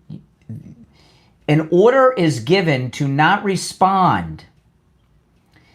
Okay, you're going to hear over the air, over the radio. When I say the air, I don't mean the air of this program over the radio. I mean, you're going to hear over the radio air the patrol officers being told not to respond to these officers, federal officers under fire, under attack, that are outgunned, outnumbered, have been forced to escape, try to escape on foot from their vehicle, which has been crashed and boxed in.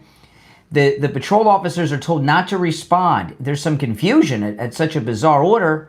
So then the order comes down again, and it's the chief of patrol for the Chicago Police Department who gave the stand down order to not give assistance, not respond to the federal agents under fire.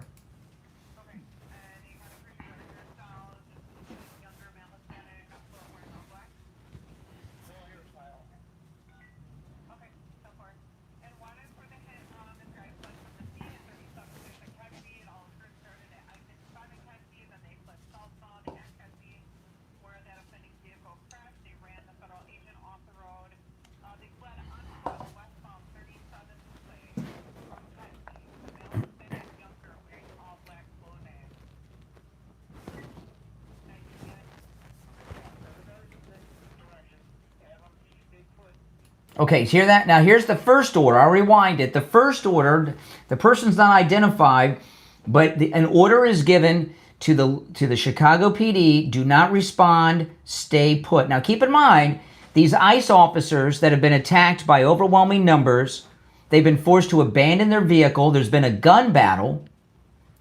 They're fleeing on foot.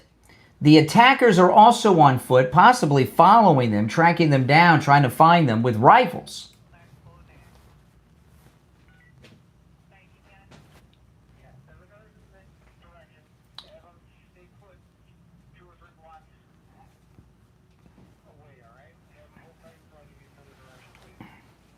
Wow.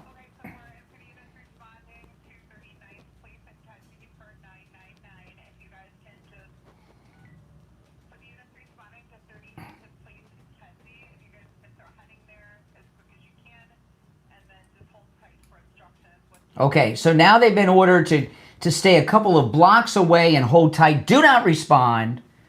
So someone in the police department is trying to get these ICE agents killed and allow the terrorist attackers to escape. This is like with the Charlie Kirk assassination. We had those two guys claiming to be the assassins. One of them said he was trying to help the assassin escape. We must have police officers in this audience, or retired police officers. Have you ever heard of a radio call going out in real life, not in a movie, not in a TV show, in real life? Have you ever heard a radio call go out ordering officers not to respond to other officers that are under fire and distress? I've never heard of such a thing happening.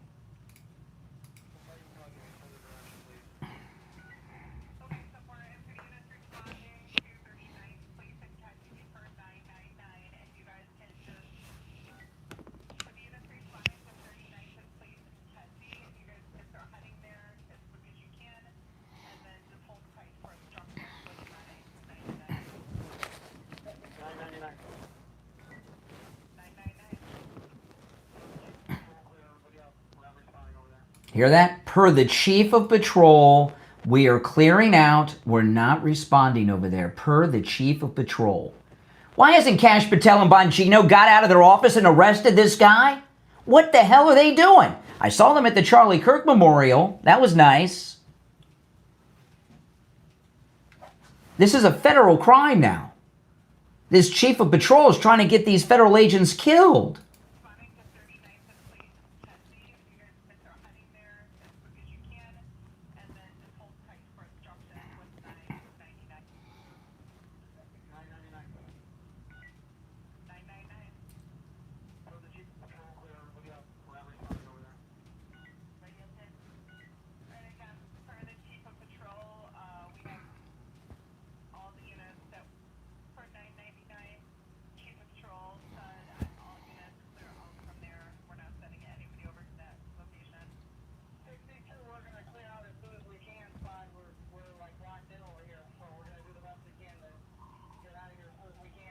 Wow. So the cops are like, well, we want to clear out, but we're blocked in. We're trying to get out and not give help.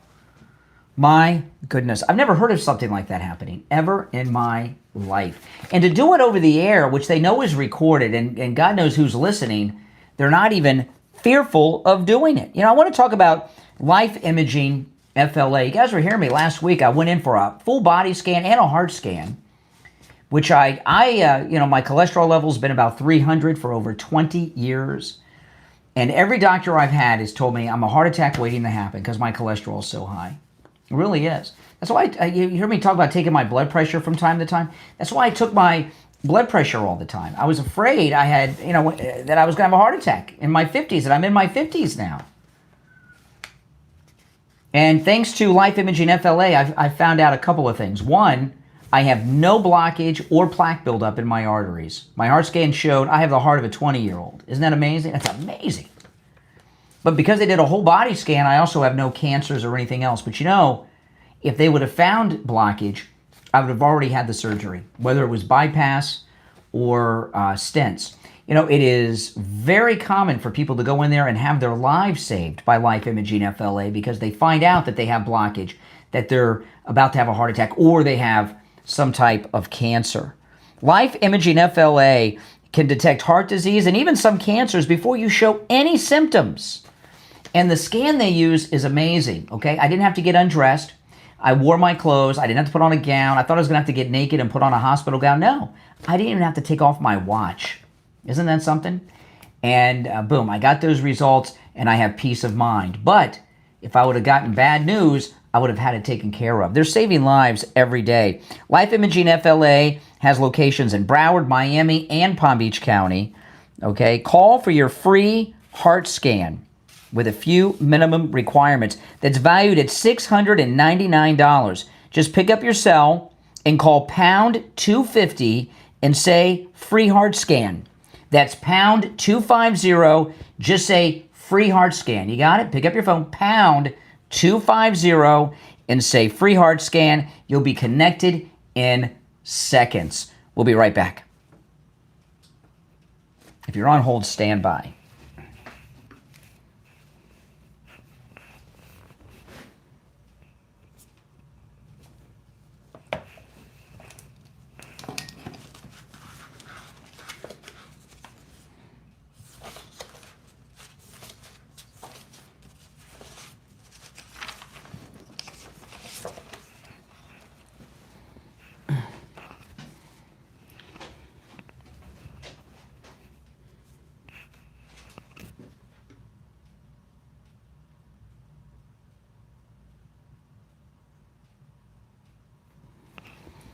Okay.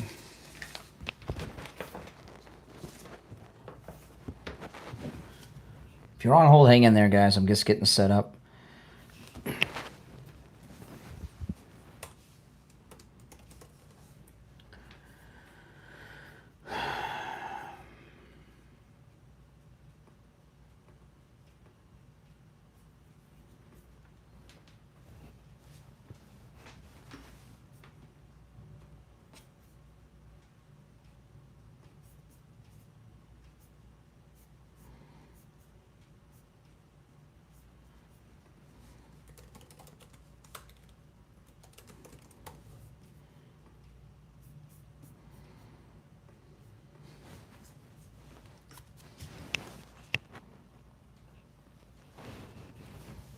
We'll be back in less than a minute.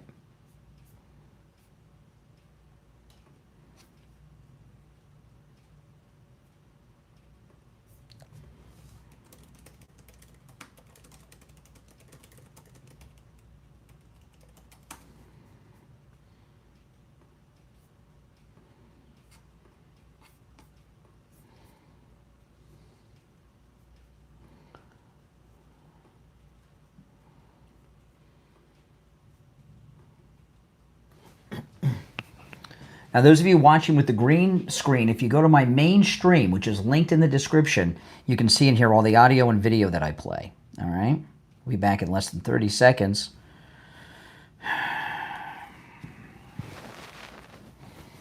Pretty frightening. Have you ever heard of something like this happening in real life before? Police ordered to stand down with officers under fire. Never heard that before. Ever. All right, stand by.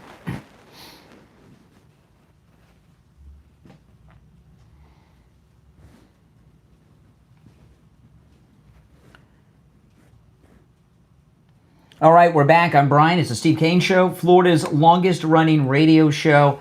Our number, 888-465-2631. You're on the air. What's your name? Where are you calling from? Good morning, Brian. This is Bill from Sanford. Hey, Bill. Look, I'm 82, and I remember the 1968 riot in Chicago. I recently got out of the service after serving in Vietnam, and it was Democrats against Democrats about the Vietnam War. And Mayor Daley took a law and order stance. He called in the National Guard. He used the military. He was for law and order. Yeah. What a difference it is now. Yeah, and Daley was a bad guy, okay, 1960 and all that stuff. Both Daleys were bad guys. But, you're right. I mean, this is, I have never, I've been following the news my whole life. And I've always been a follower of, crime. I have never heard of police going on a radio and ordering police to stand down when officers were under fire before. I've never heard that, not in real life. Never heard that. And I lived in Chicago at that time, in the south suburb. And I was born on the south side. So I know the politics of the Democratic Party. And I've been a Republican all my life.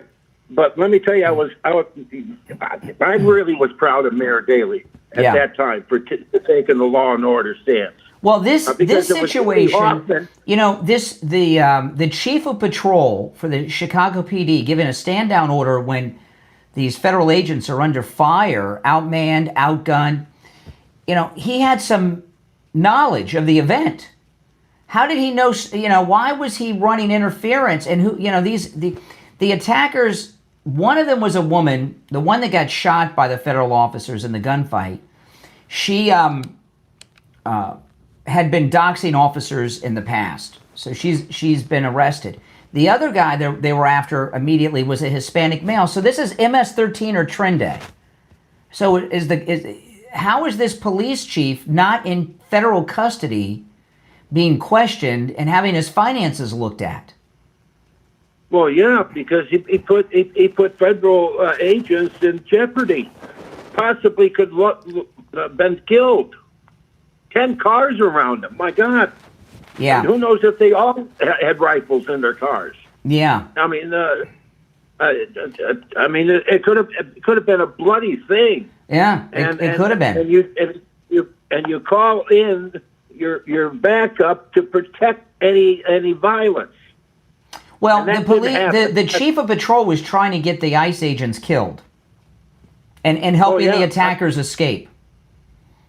I don't know what they can do to that patrol officer, the chief of patrol, but something has to be done to him, because that when you put one law enforcement in front of not defending another law enforcement. Yeah.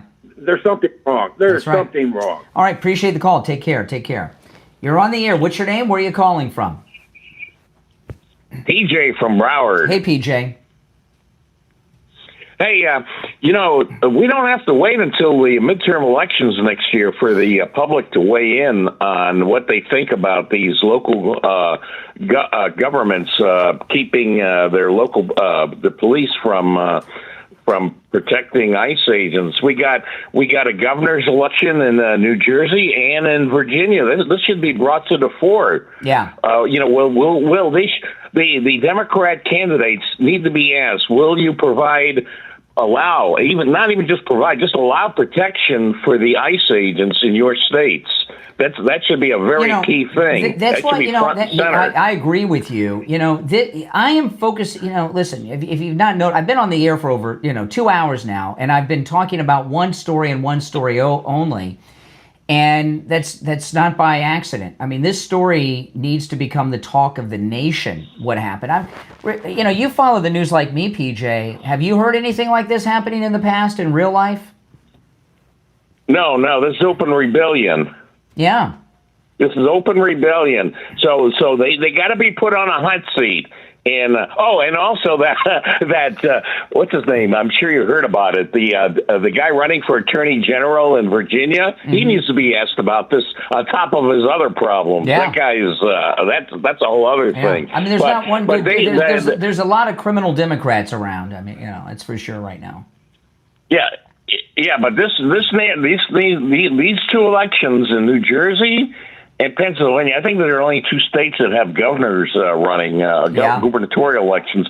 This needs to be front and center right now. This is an important issue. It's a very important issue. Will you? And I got a feeling there's going to be a lot of dodging, hedging, and hawing among the Democrat candidates. They're not going to give an outright answer. Depends. The news, so let that be on record. You guys out there, you got to get this story out there because, you all have social media and everything else.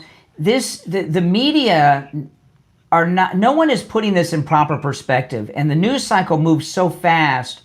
This I got a hold of this radio call yesterday, and I didn't do anything with it because I wanted it to be, it was so crazy. I wanted it to be verified multiple times before I went public with it. And it's been verified many times by many outlets, okay? But the media are going to drop this if we don't make them cover it. This is you're right. These elections that are going on around the country, this should be the defining moment. And that radio call sums it all up. And we're coming into the final month because exactly 1 month from tomorrow will be Election Day, November 4th in Jersey and in Virginia. That's right. And those candidates, they need to have that as a main topic. One thing I found out, I'm going to be watching it on Thursday. There's going to be a gubernatorial debate in Virginia, so I'm going to be curious to see if they bring this topic up. Yeah. All right, PJ, good points. I agree with everything you said. Take care. I just got a text from Gary. Hey, Gary. Gary and his wife Irma go on our cruises, and he was talking about the radio call, and he said Marjorie Stoneman Douglas, the radio calls not to respond.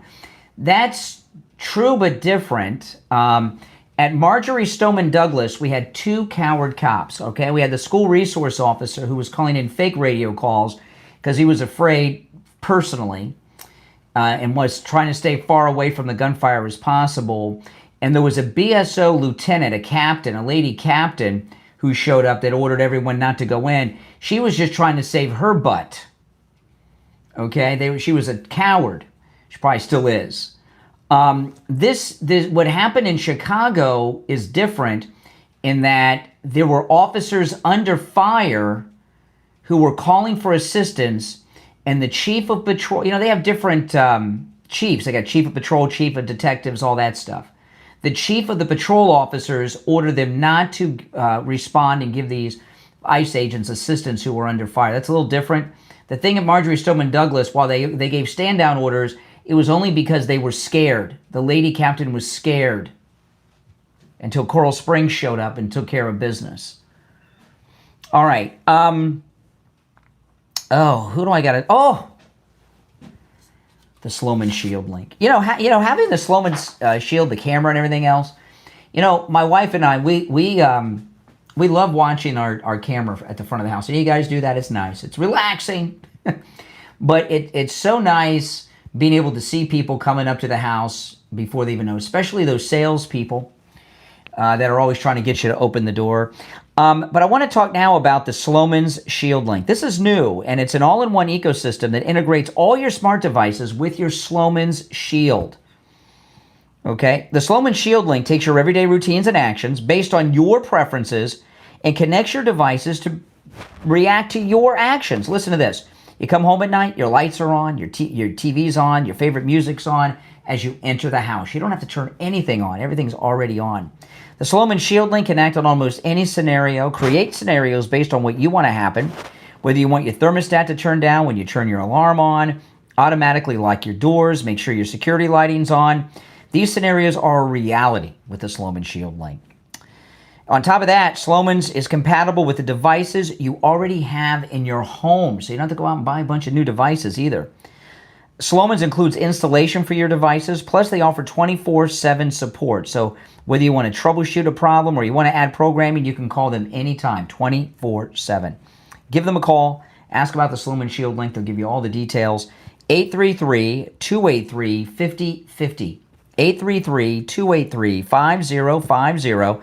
That's 833-283-5050. We'll be right back.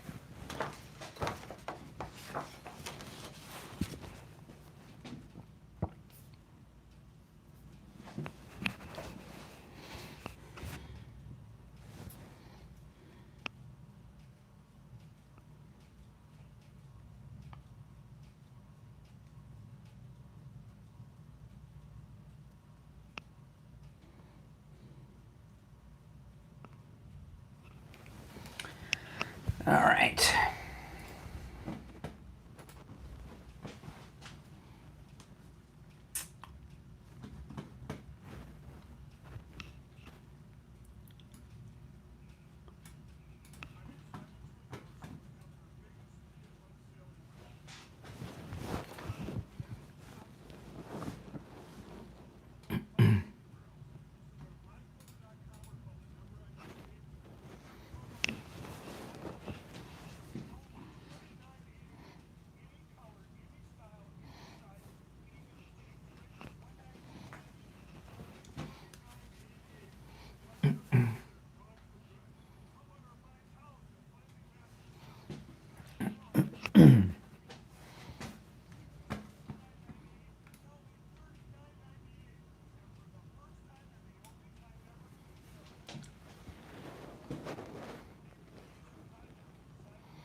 Yeah, and I was talking earlier. I got my report back from Mike Lindell and My Pillow on Friday. You know, and I've been telling you guys they've expanded their sponsorship of the program with all the extras that I'm doing, and they had a great response the first month. So they're going to continue for now, but you got to keep supporting them. So go to mypillow.com and let them know. So we're still in radio break, but I wanted to share this. This is the governor of Illinois with Tapper over the weekend.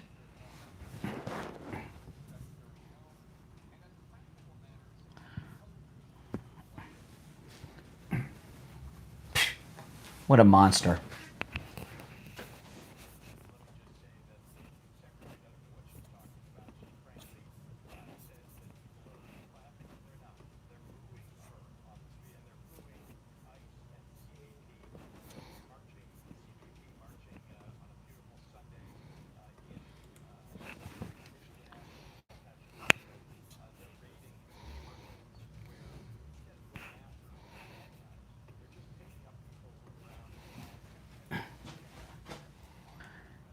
You know, this is nuts. Okay, this is their racial thing. They're just stopping people who are brown or black and questioning them, right?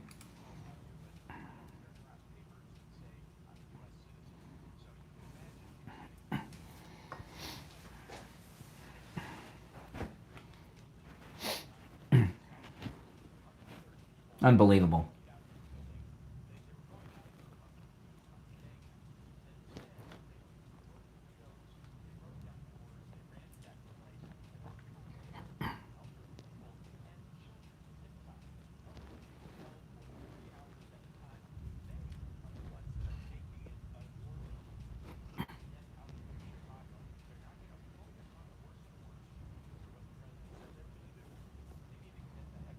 Okay, I need to play that on the radio and get back. But you see what they're doing? You know, this when I say open rebellion, this is what I'm talking about. I'm going to play this when we get back on the radio. We'll be back in 20 seconds.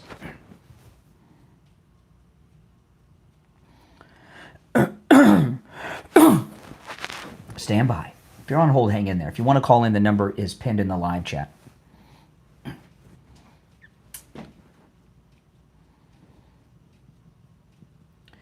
Welcome back, everyone. I'm Brian Craig. This is the Steve Kane Radio Show, Florida's longest running radio show.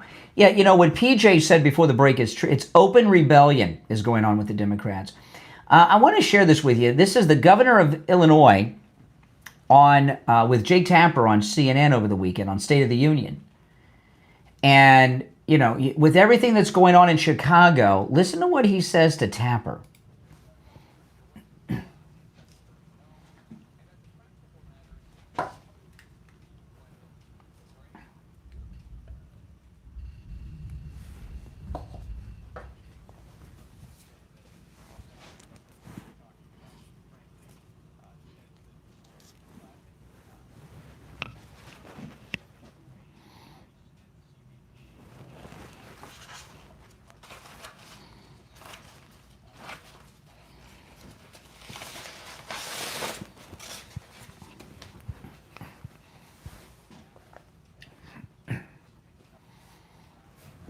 Oh.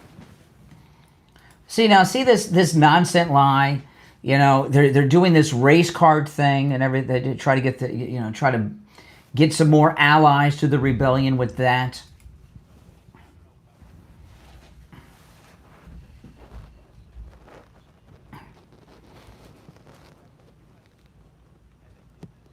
Really, what U.S. citizens have been arrested, so far as detained? You ever been stopped for a speeding ticket? You've been detained, okay? What U.S. citizens have they arrested wrongly and deported? I keep hearing this.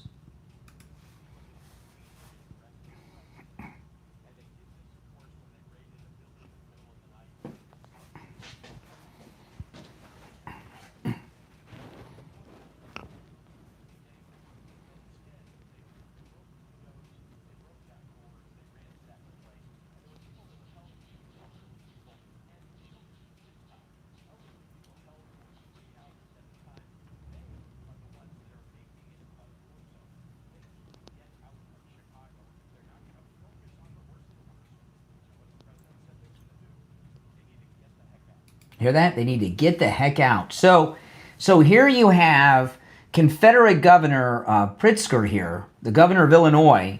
He's acknowledging that what they're harassing the federal agents to try to get Trump to remove them. They think they're going to turn public opinion against Trump to remove them. So what he's talking about is they're going to escalate with their rebellion. They're going to continue to escalate this.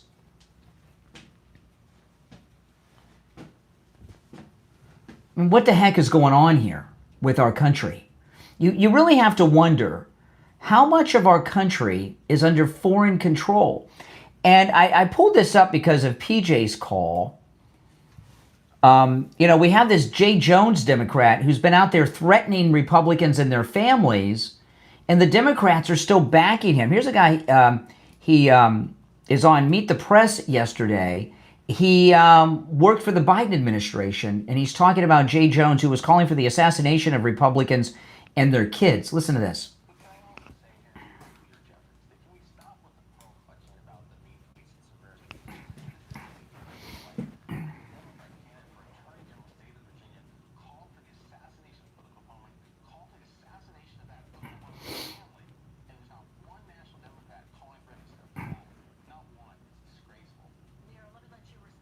But listen to this. Now, here comes the Biden official.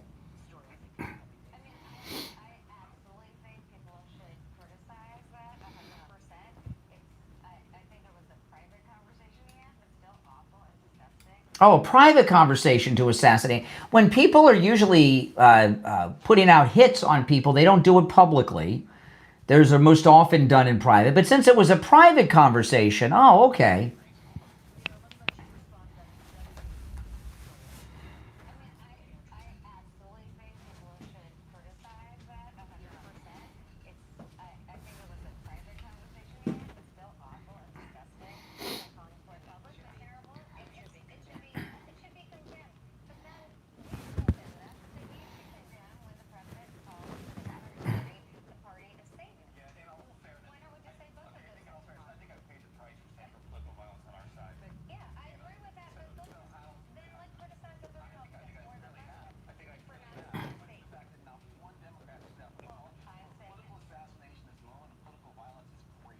Yeah, exactly.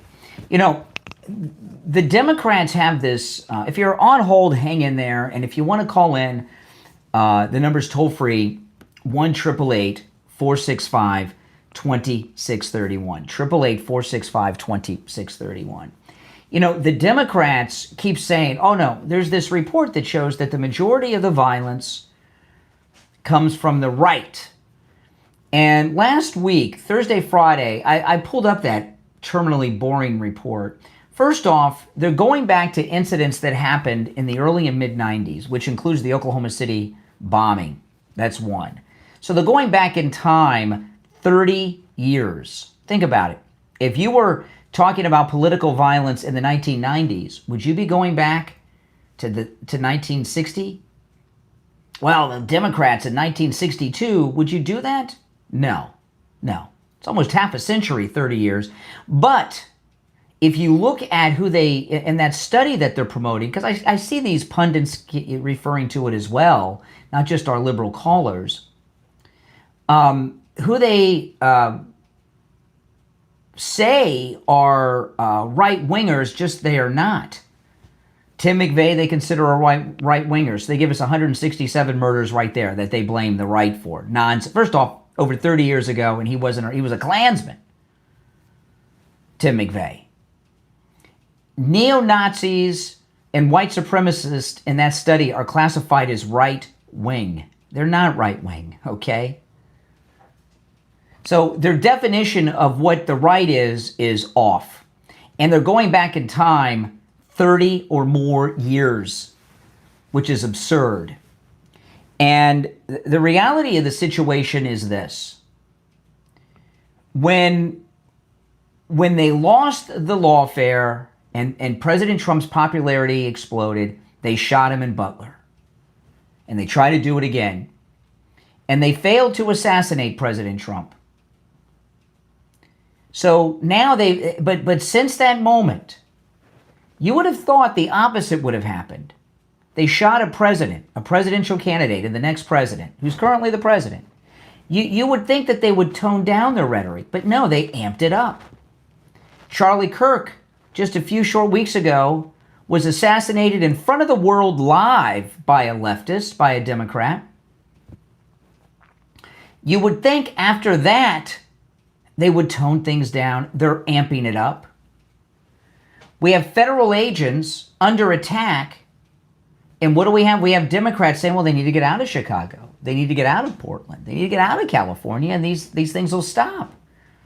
Since Butler, we've seen nothing but an escalation of violence, sometimes deadly violence, against conservatives, against the government.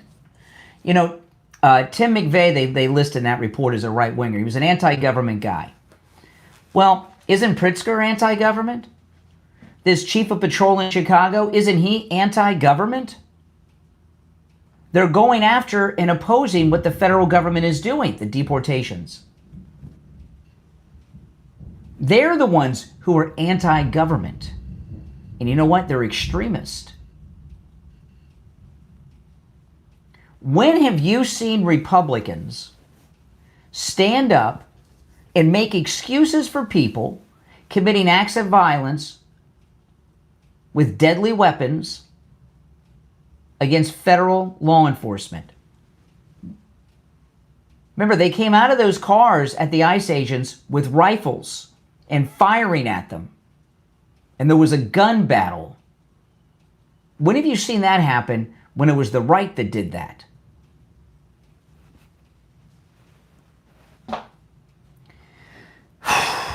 All right. I'll get back to the phones and after the break. If you're on hold, stand by. Sorry I haven't gotten to all of the calls this morning, but there's a lot. This story, I had this tape yesterday. And yesterday afternoon, I was going to go live and do a podcast yesterday afternoon. I said, I just can't believe that this is going on, that this is real. So I had to verify it. And then by the time I did, it was getting late. I could not believe that there would be a high-ranking police officer in a major city going publicly saying don't respond to federal officers that are under fire, that are calling, begging for backup and help. It's a miracle they weren't killed. It's a miracle.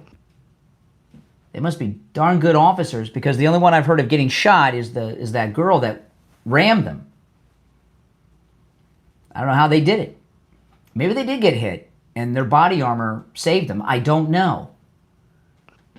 But before I went public with something like that, I just had to be sure, because I'm just, in my wildest dreams, I could not imagine something like that happening.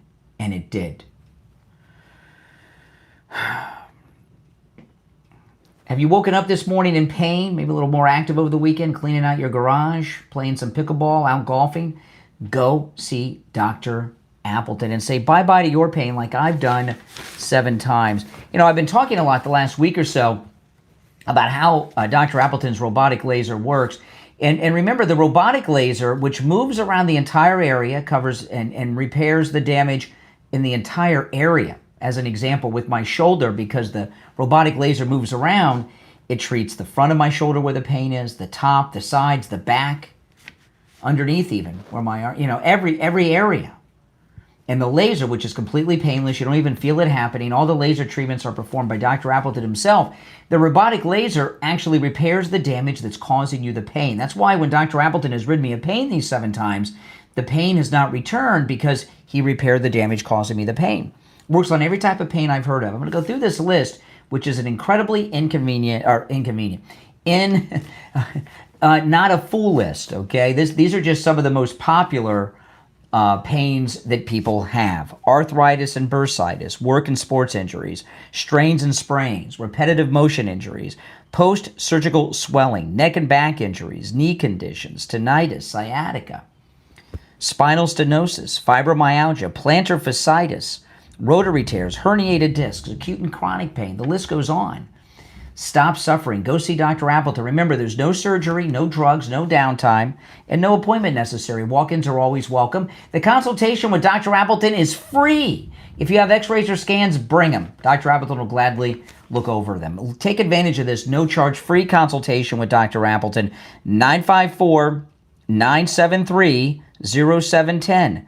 954-973-0710. That's 954-973-0710. And online, AppletonCairo.com. We'll be right back.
Okay, we'll be back in 1 minute, guys. 1 minute.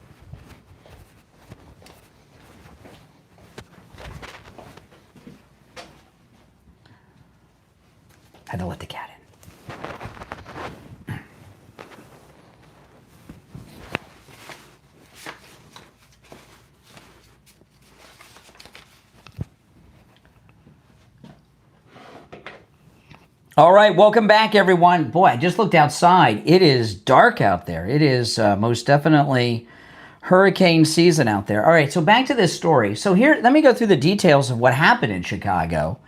This is from wokespy.com, which is a very good news source, wokespy.com. Chicago armed suspect shot by agents as mob surrounds Border Patrol. U.S. Border Patrol agents shot an armed woman in Chicago Saturday after multiple vehicles surrounded a team of officers during a patrol, according to the Department of Homeland Security. Oh, my goodness. The incident occurred near 39th Place and South Kedzie Avenue on the south side of Chicago. The Department of Homeland Security said a group of agents was conducting a routine patrol when they were attacked and rammed by vehicles and boxed in by 10 cars. The department added that the officers exited their trapped vehicle. Imagine how frightening that is.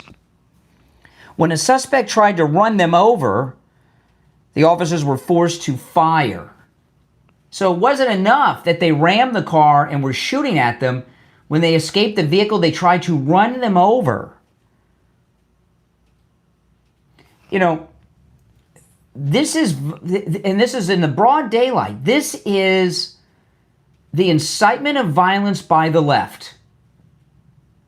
Even since the incident, the incitement of violence, tried to run them over. So we've got a new piece of information there. The Department of Homeland Security says the officers exited their trapped vehicle when a suspect tried to run them over, forcing the officers to fire in defense. The Department of Homeland Security described it as an evolving situation and said FBI agents were on the scene too. I've lost all confidence in the FBI guys. I mean, you know, Cash and Bongino should be there. Kristi Noem's there. She's higher than those guys are. She's an actual cabinet person. The suspect is a U.S. citizen and was armed with a semi-automatic weapon, says the Department of Homeland Security spokesperson. So the woman that was shot, that rammed the car, she was a U.S. citizen. The woman was already known to federal authorities. The armed woman was named in a Border Patrol intelligence bulletin last week for doxing agents and posting online, quote, "Hey to all my gang. Let's F these mother effers up. Don't let them take anyone." This is the woman that rammed them and was the leader of the attack. Homeland Security Secretary Kristi Noem said additional federal resources were being directed to the area.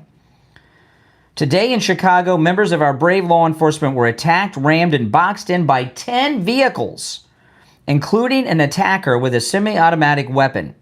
This is Kristi Noem talking. "I am deploying more special operations to control the scene.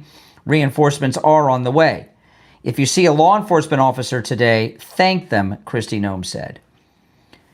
After the shooting, the woman drove herself to seek treatment to get care for her wound. She drove herself to the hospital. A Chicago Fire Department spokesperson told the Chicago Sun-Times the woman was later found and transported to a local hospital in stable condition. Okay, she was on the street somewhere. She didn't drive herself or walk herself. They found her on the street somewhere. Authorities did not immediately release the precise time of the shooting. Thankfully, no law enforcement officers were seriously injured, Homeland Security said, which is a miracle. She also criticized state and local officials, saying, unfortunately, the governor, and the Chicago Police Department is leaving the shooting scene and refuses to assist us in securing the area. There's a crowd growing, and we are deploying special operations to control it. So not only do we have a gun battle, we have agents being fired upon. We have agents, they're trying to run them over in the street. They're running after them with armed weapons. There's been a gun battle. A crowd is growing. They're on the radio calling for help. Still, the order comes down from the Chicago Chief of Patrol to not assist. The Chicago Sun-Times reported that a crowd gathered near the scene. Federal agents used tear gas.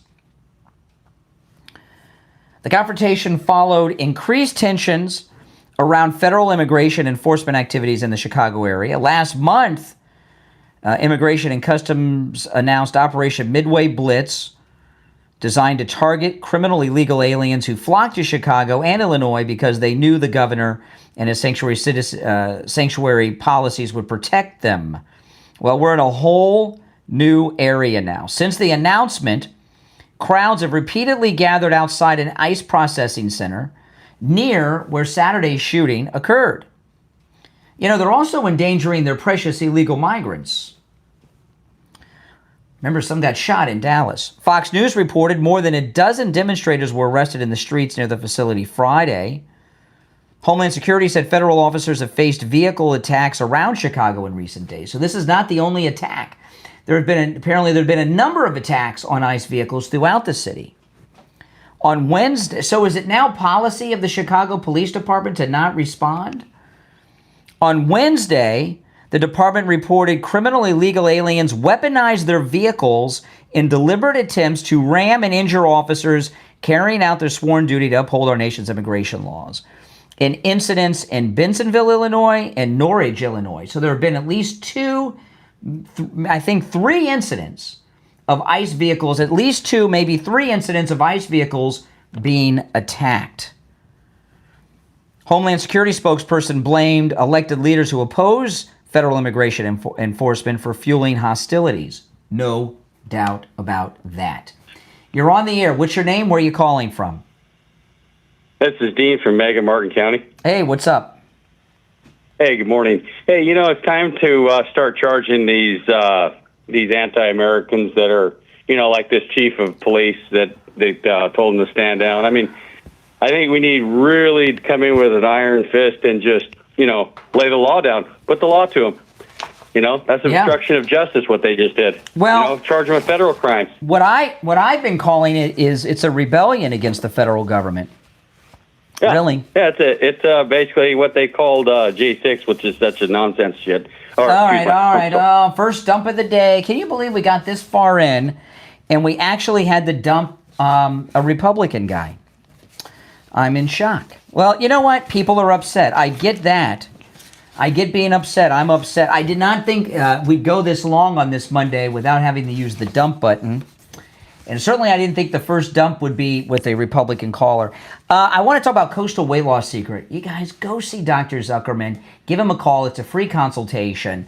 You know, I was in church yesterday with my daughter. And, you know, there's a lot of guys there that are my age. And you know what I was noticing? Do you know what I noticed about myself as opposed to the other guys around about my age, same age, a little younger, older? I was like the only one that had a flat stomach. They all had bellies. It was nice.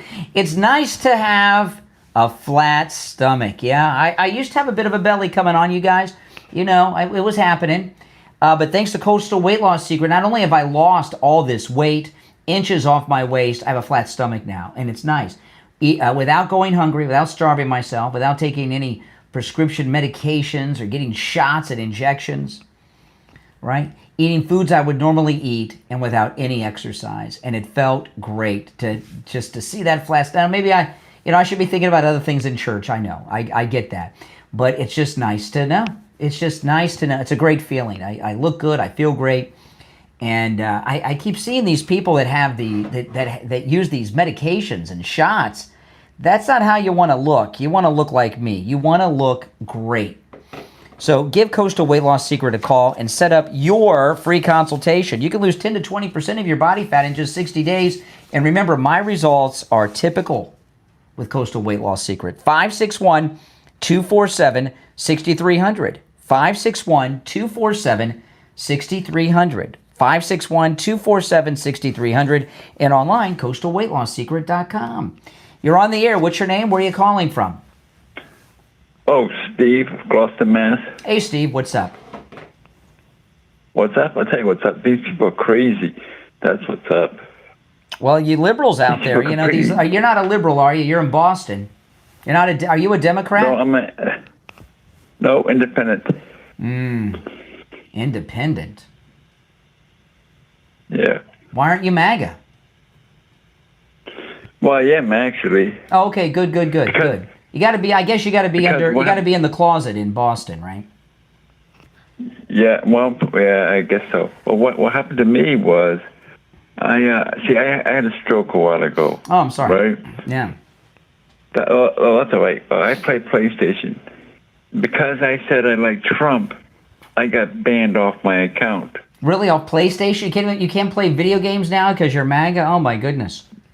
Yep. I guess you got to get the Xbox then. All right, get in the Xbox Live. We're going to take our break for the top of the hour. Thanks for your call. We're out of time for the hour. If you're on hold, stand by. We'll take our break for the top of the hour. It's the Steve Kane Show, Florida's longest running radio show. My name is Brian Craig. Our number, 888-465-2631. 888-465-2631. We'll be back right after this.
All right, if you're on hold, hang in there. I'm going to go through this article when we get back, which I referenced, but this is nuts.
All right, I'll be back in just a few seconds.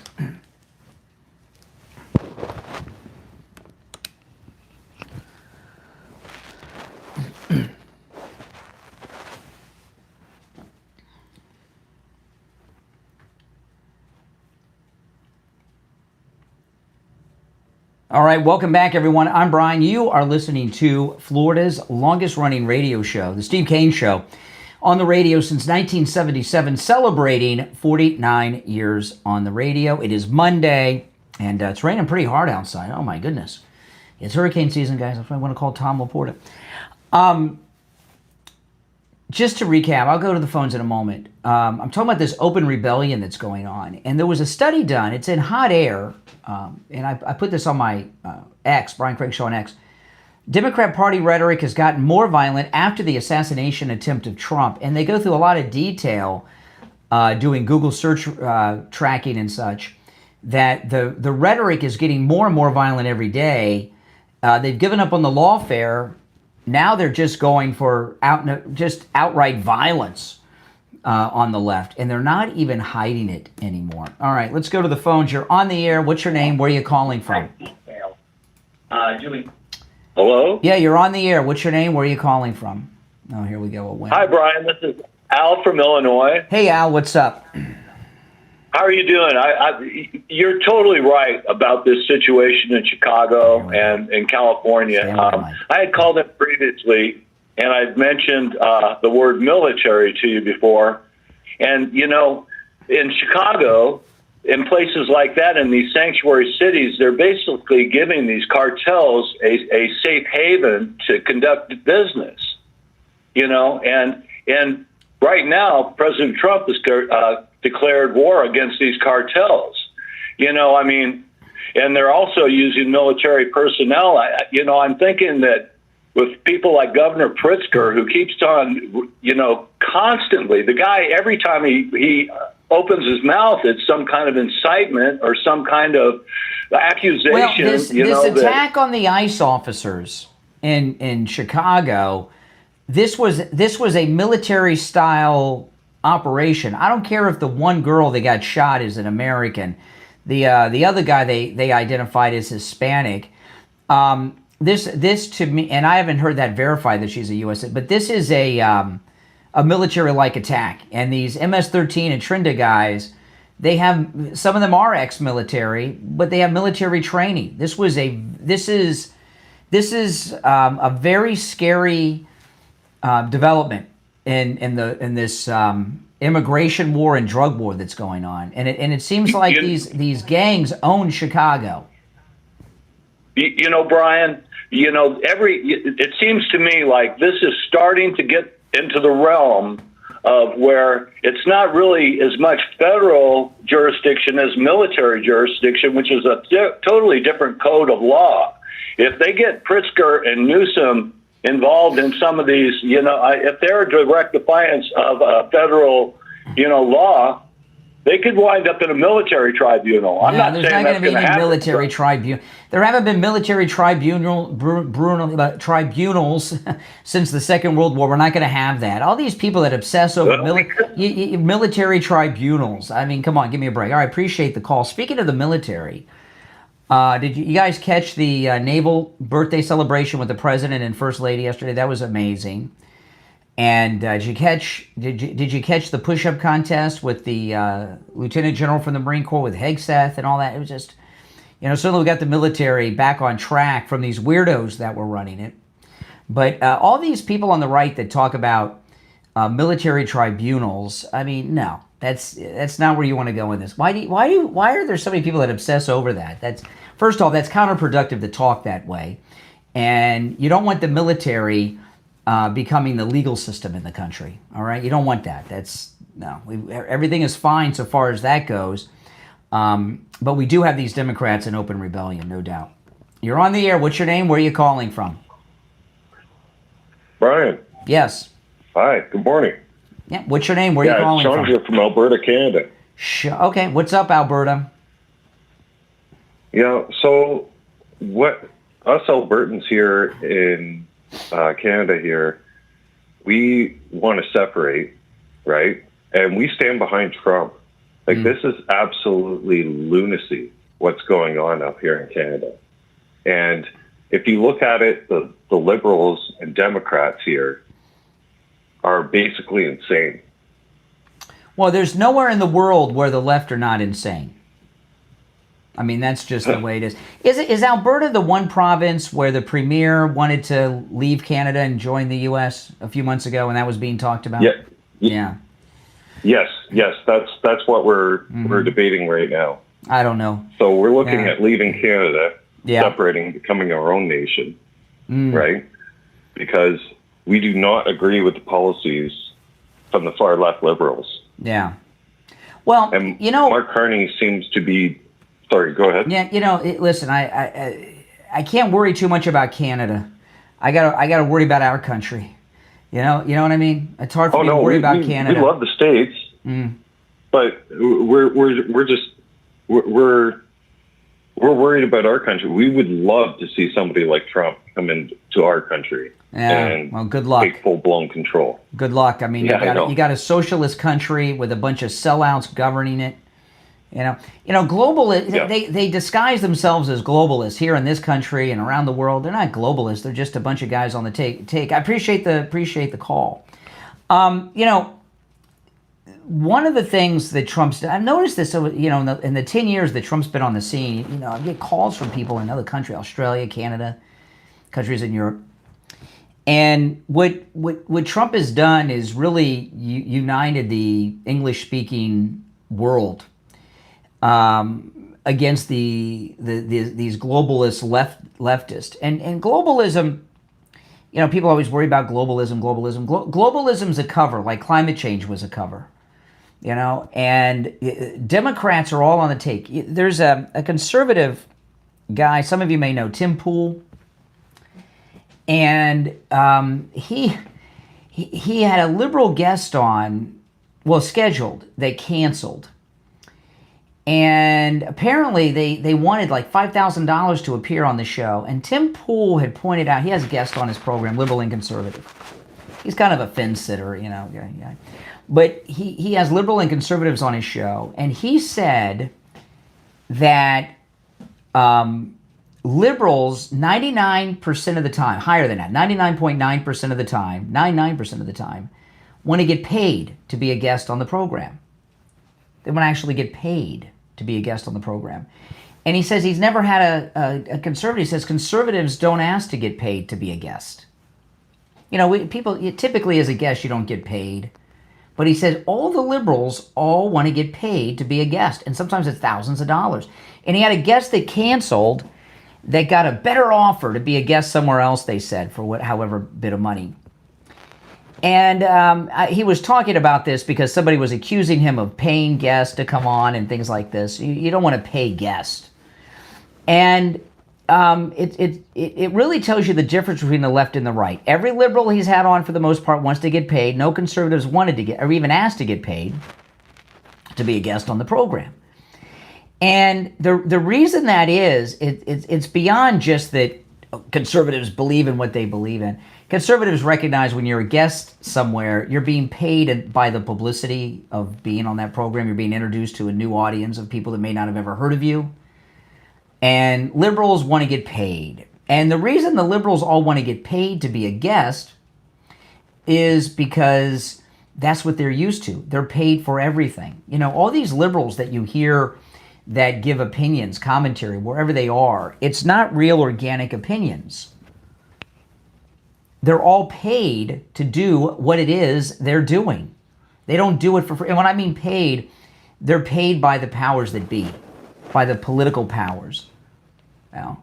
And they don't stand for anything. They just say what they're paid to say when it comes to all these issues and everything. And Tim Pool, he's so consumed with himself, he didn't see the big picture there. But that's the reality of it. You know, there's not a single liberal out there who's voicing an opinion because they truly believe in their heart what they're saying. Even the governor of Illinois or the governor of Oregon, right? There's some financial interest in it for them to take that position. I want to talk about Friendly Tire in Margate. You know, I just noticed it's raining. I went outside during one of the last breaks. It's pouring out. You know, and before I found Friendly Tire in Margate, I kept tires on my car past the time I should have. I really did, because tires can be expensive. Not a Friendly Tire, though. And since I found Friendly Tire, I don't know, 15 years or so ago, I've never driven around on unsafe tires, and you don't have to either, because you can get new tires out the door and on the road at Friendly Tire in Margate for as low as $75 a tire. And remember, Friendly Tire doesn't charge you to mount the tire, balance the tire, or even dispose of your old tire. So when you call Friendly Tire, the price he gives you is out the door and on the road. He has thousands of good used tires in stock as well. So whether you call Friendly Tire to get a quote on a new tire or a used tire, both prices are out the door and on the road. He can get all the name brands you know and love too. And he also does tire repairs. Give him a call. He'll give you a quote right over the phone. 954-977-9445. 954-977-9445. That's 954-977-9445 for Friendly Tire in Margate. We'll be right back.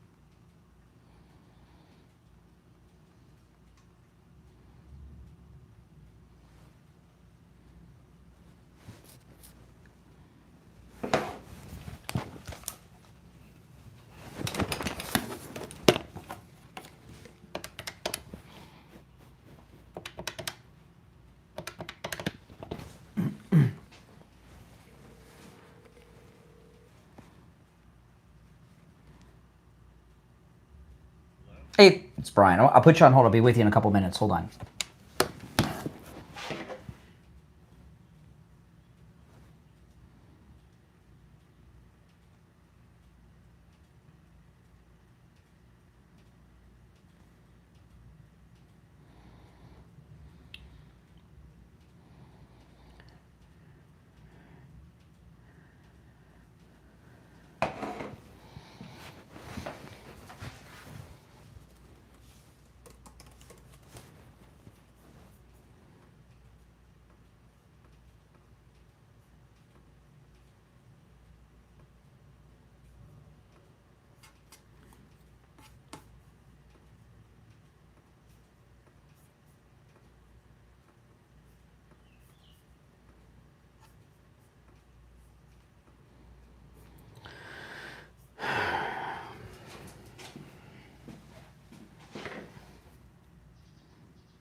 All right, Ian, we have about 15 seconds. I'll be going to you. Okay.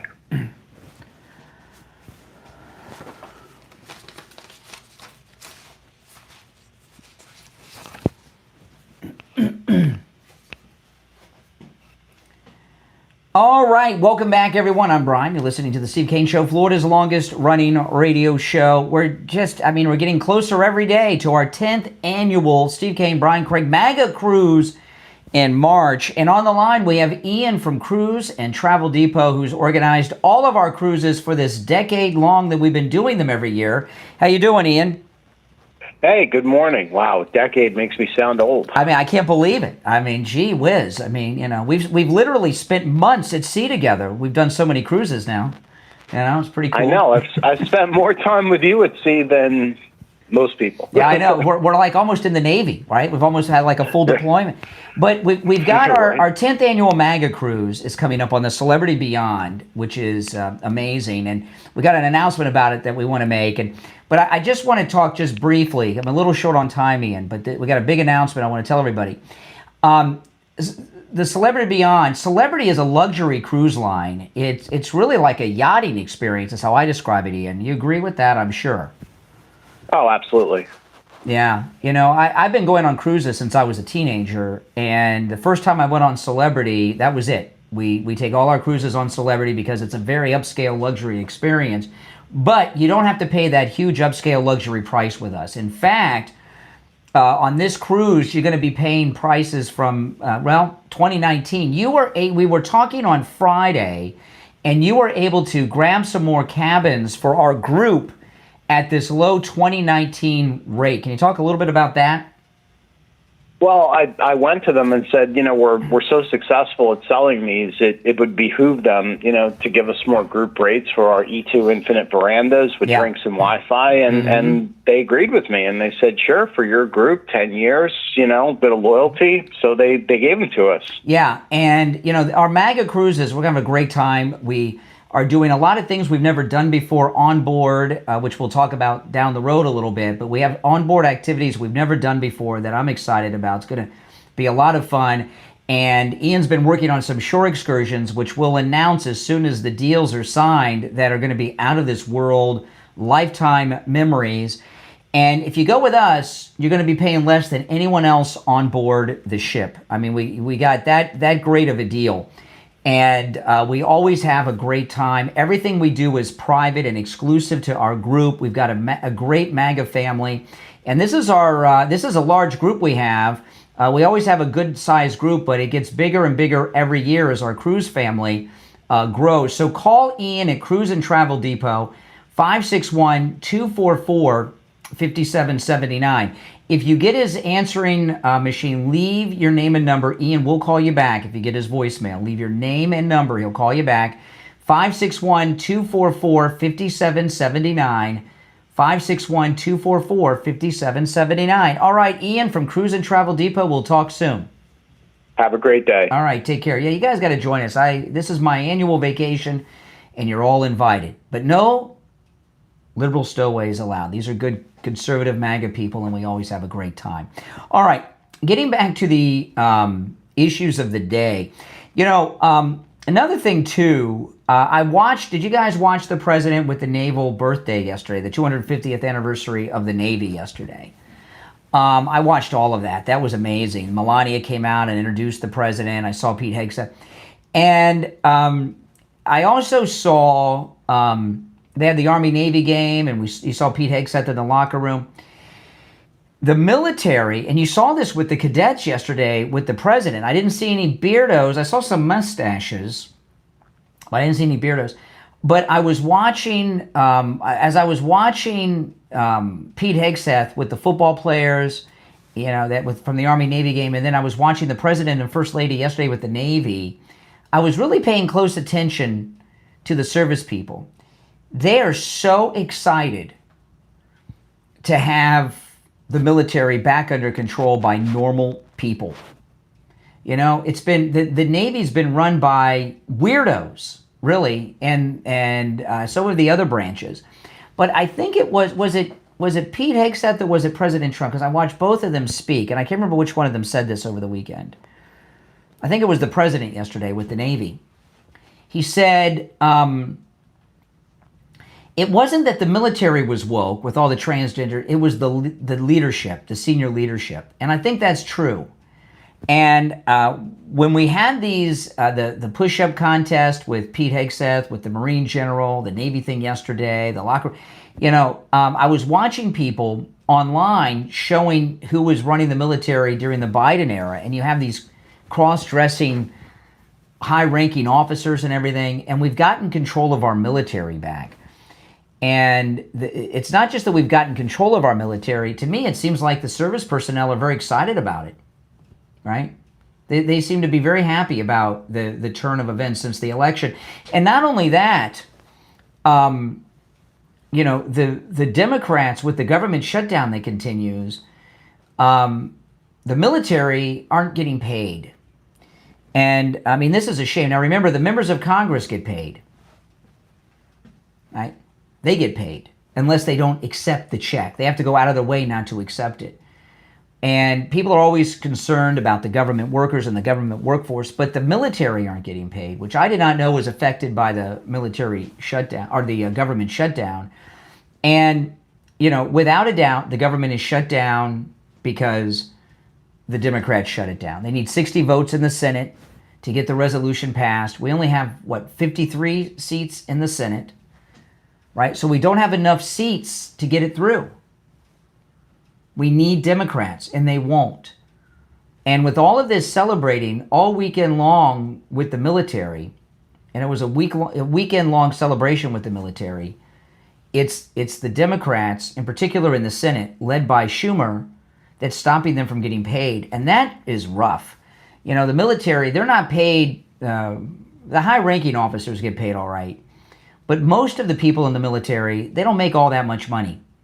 So that means all their credit card bills are going to be late, their car payments are going to be late. And I know that there's all kinds of exceptions that are made for people in the service, but no, they still got to deal with all that. Might not be able to pay their rent or mortgages, and the Democrats just don't care because their precious illegals are more important than anything to them. And also their Trump derangement syndrome of opposing anything that Trump supports.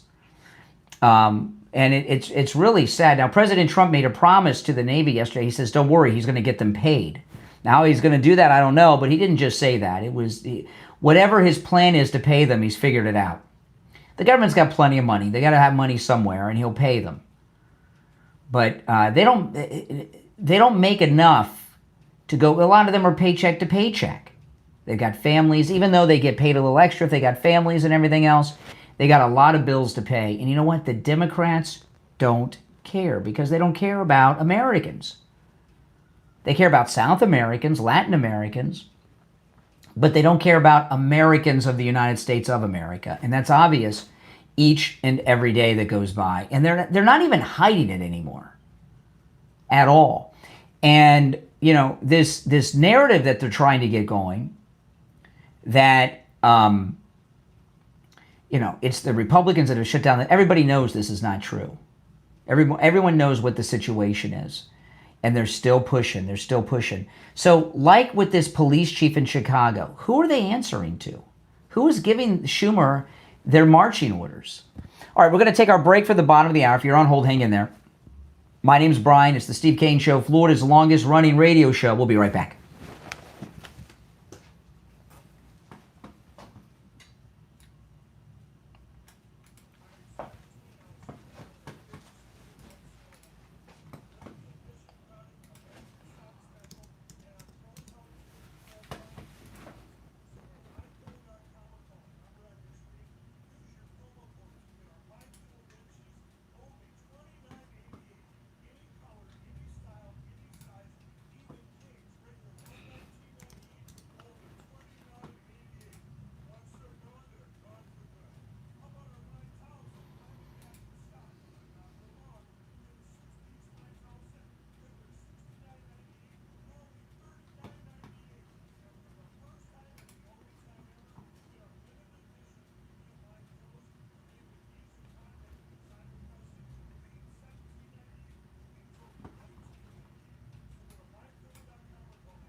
We'll be back in about a minute, guys.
All right, welcome back, everyone. I'm Brian. You're listening to The Steve Kane Show, Florida's longest-running radio show on this Monday, October 6th, 2025. I cannot believe it is October yet. You know, I went to the Drudge Report during the break, and the headline, it's a photograph of soldiers. Trump invades Illinois is the headline.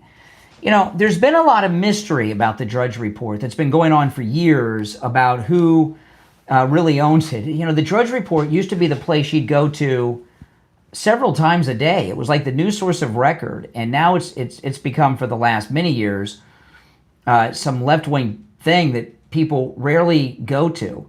But this is why I've been focusing on this one story all day long about what happened to the Border Patrol in in Chicago over the weekend, because the media are trying to paint Trump as some aggressor who's breaking the law, and that people in Chicago are defending their communities from some unlawful action, when the opposite is the case. And I know there's other stories out there, and I focused on this one, and it's not an accident that I focused on this one story all day, and I'm going to continue until 9. You're on the air. What's your name? Where are you calling from? Good morning, Brian. It's Greg. Oh, hey, Greg. Hopefully we could speak reasonably today. You don't have to get it out of control. But let me ask you this question. Now you're saying, and I play devil's advocate with you for the most part, because pretty much you have all suck-ups that call you and agree with you. But let me ask this question. So now you're saying... All suck-ups? You know, the people that are doxing me and asking me if I'll perform sex acts on the president and all this? Those are the suck-ups? Oh, my goodness. No, I'm talking about people you actually have conversations with. Oh. But that being said, your stance has been firm and has been 100% firm until a few moments ago, that shutting down the government doesn't have any consequences. Okay. I'll say this to you. I did not know about that. Uh-huh. So you were ignorant to that fact. No, I wasn't ignorant. I was wrong about one thing I was not familiar with. You know, hey, listen. Yeah, ignorance means you don't have... That's what you're... Ignorance doesn't mean you... So to wait, feel... Wait, let me say a sentence. Hold on. Let me finish my thought. This is what you're grabbing onto to get you through your morning, that there was something... I don't know everything. I know, but guess what? Your job is to be educated on the comments you make, even though you don't. No, and you don't even know the other consequences. Oh, I don't know about this one. This one, and President Trump said yesterday that he's going to make sure they get paid. So it's not a problem now. He's corrected it. Did he say how?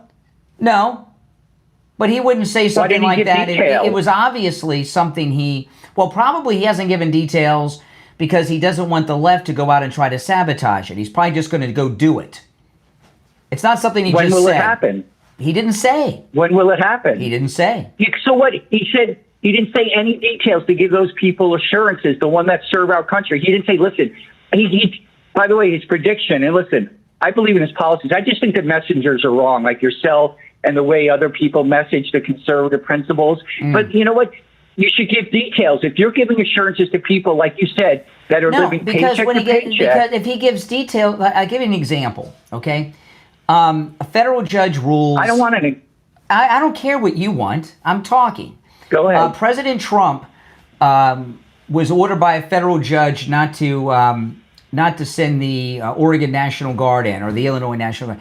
So he announced he was going to send the Texas National Guard to Portland and the Texas National Guard to Illinois. So then that same federal judge came back with another order forbidding him from using the National Guard from another state into Portland. So if he announces, okay, I'm going to make sure that all of our service personnel get paid, I'm going to take money from wherever and do it, they'll go to court and find a federal judge to order him not to do it. So he's just going to go do it. Or tell them as he's doing it.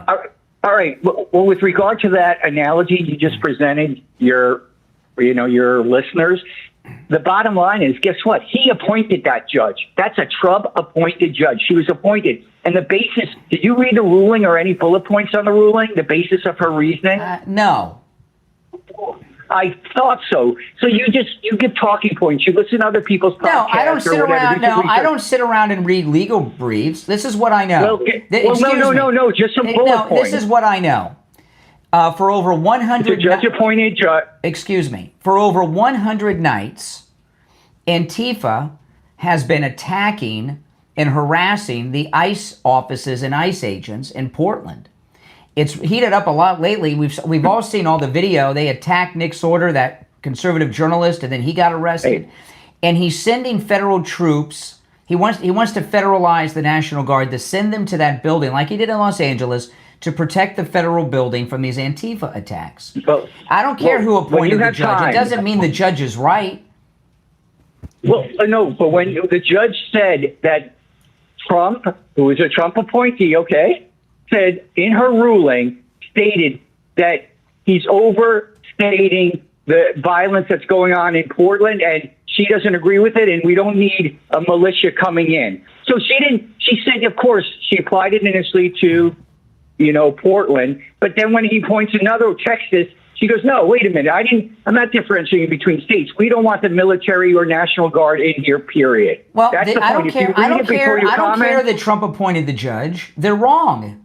Just because somebody, it doesn't mean they're right. But guess what? If that was a Biden or Obama, you would have said, "Oh, look!" You would have pointed that out. You would have cared about it. For all I know, they've intimidated. Yes or no, Brian? What? Oh, now you're coming up with conspiratorial plots.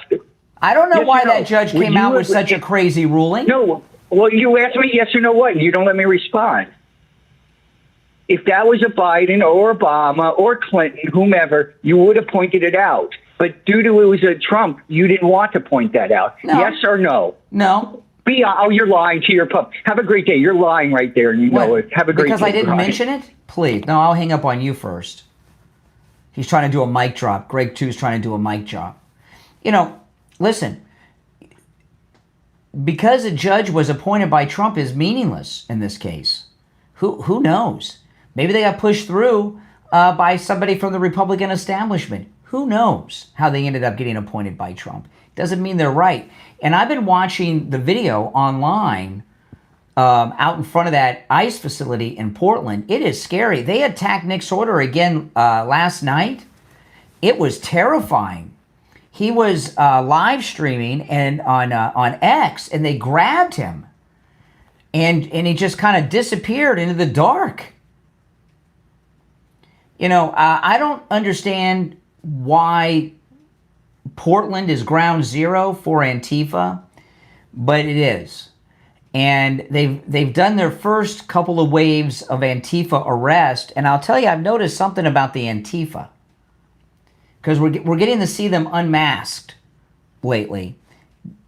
They seem to be all white, and you got to wonder, is Antifa some type of white supremacist organization? Because all the ones they've arrested in Portland are white. Now, they do coordinate with Black Lives Matter, but I thought it was a little strange that they're all white. I don't know why that is. But this judge that made that ruling, who are these judges to tell the President of the United States what to do with the military? Right? Who are they? And there are a lot of Republicans who have worked against Trump. Some of them even that he's hired, right? I mean, how many judges has he appointed? So he's got one or two bad apples that turned out to be traitors. Shocker. It's bound to happen. But, you know, that's how the left operate, right? If a judge makes a ruling in their political party, no matter what the ruling is, they'll support it. Now, we're not that way on the right. You know, and we can acknowledge when people that are conservative or even appointed by President Trump make mistakes like that one. And there's no getting around it. But you know, President Trump will find a workaround. Whether that means he goes to the Supreme Court or they send in more federal agents from the different agencies to do it, he'll find a workaround. You know, President Trump isn't a lifetime government worker like these other presidents have been. He comes from the private sector, and in the private sector, you've got to find ways to overcome these obstacles because results are required or you're out of business. So he handles things where he's not going to let someone stop him. In fact, Eric Trump, I've heard him say that President Trump is at his best when he has people working against him. If you're on hold, stand by. We got time for a call or two before the break. You're on the air. What's your name? Where are you calling from? Respond to Greg. Yeah. Okay. Okay, listen, I watch this Portland thing all the time. Yeah.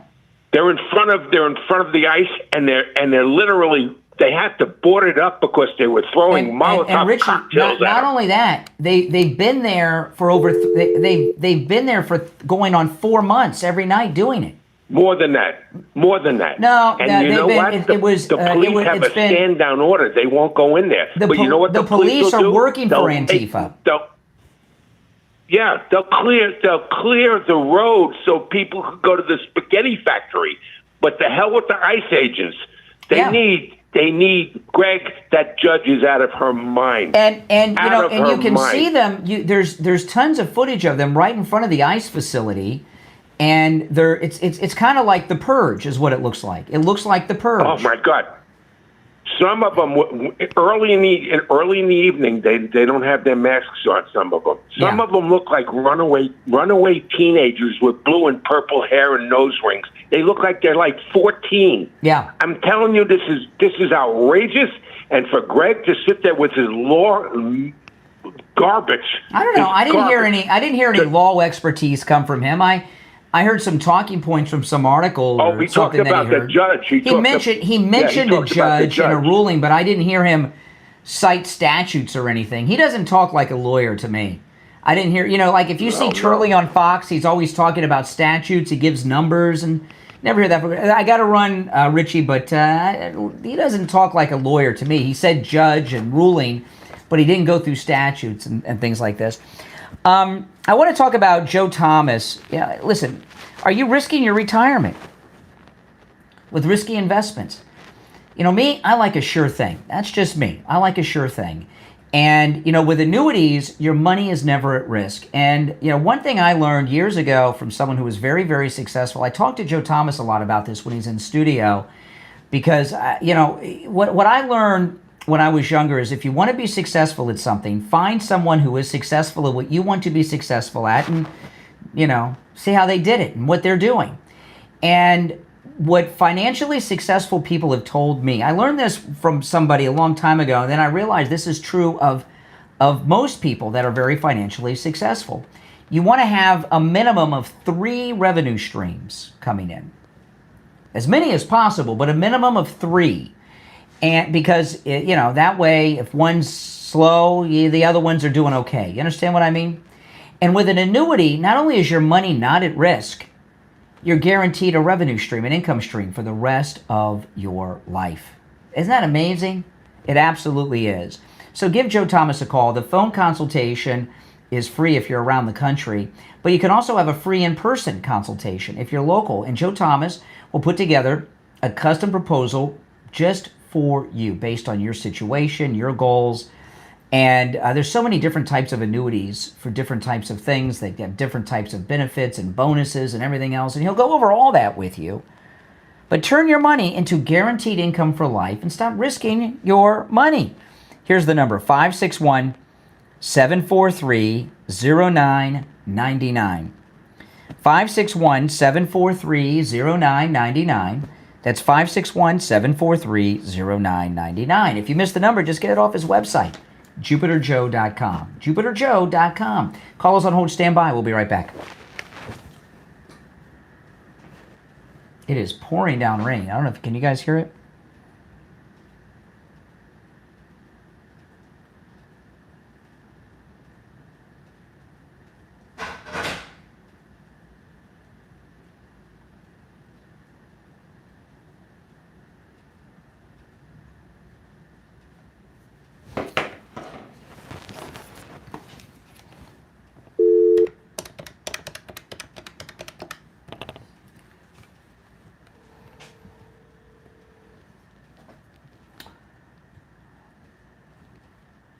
Hey there, hold on.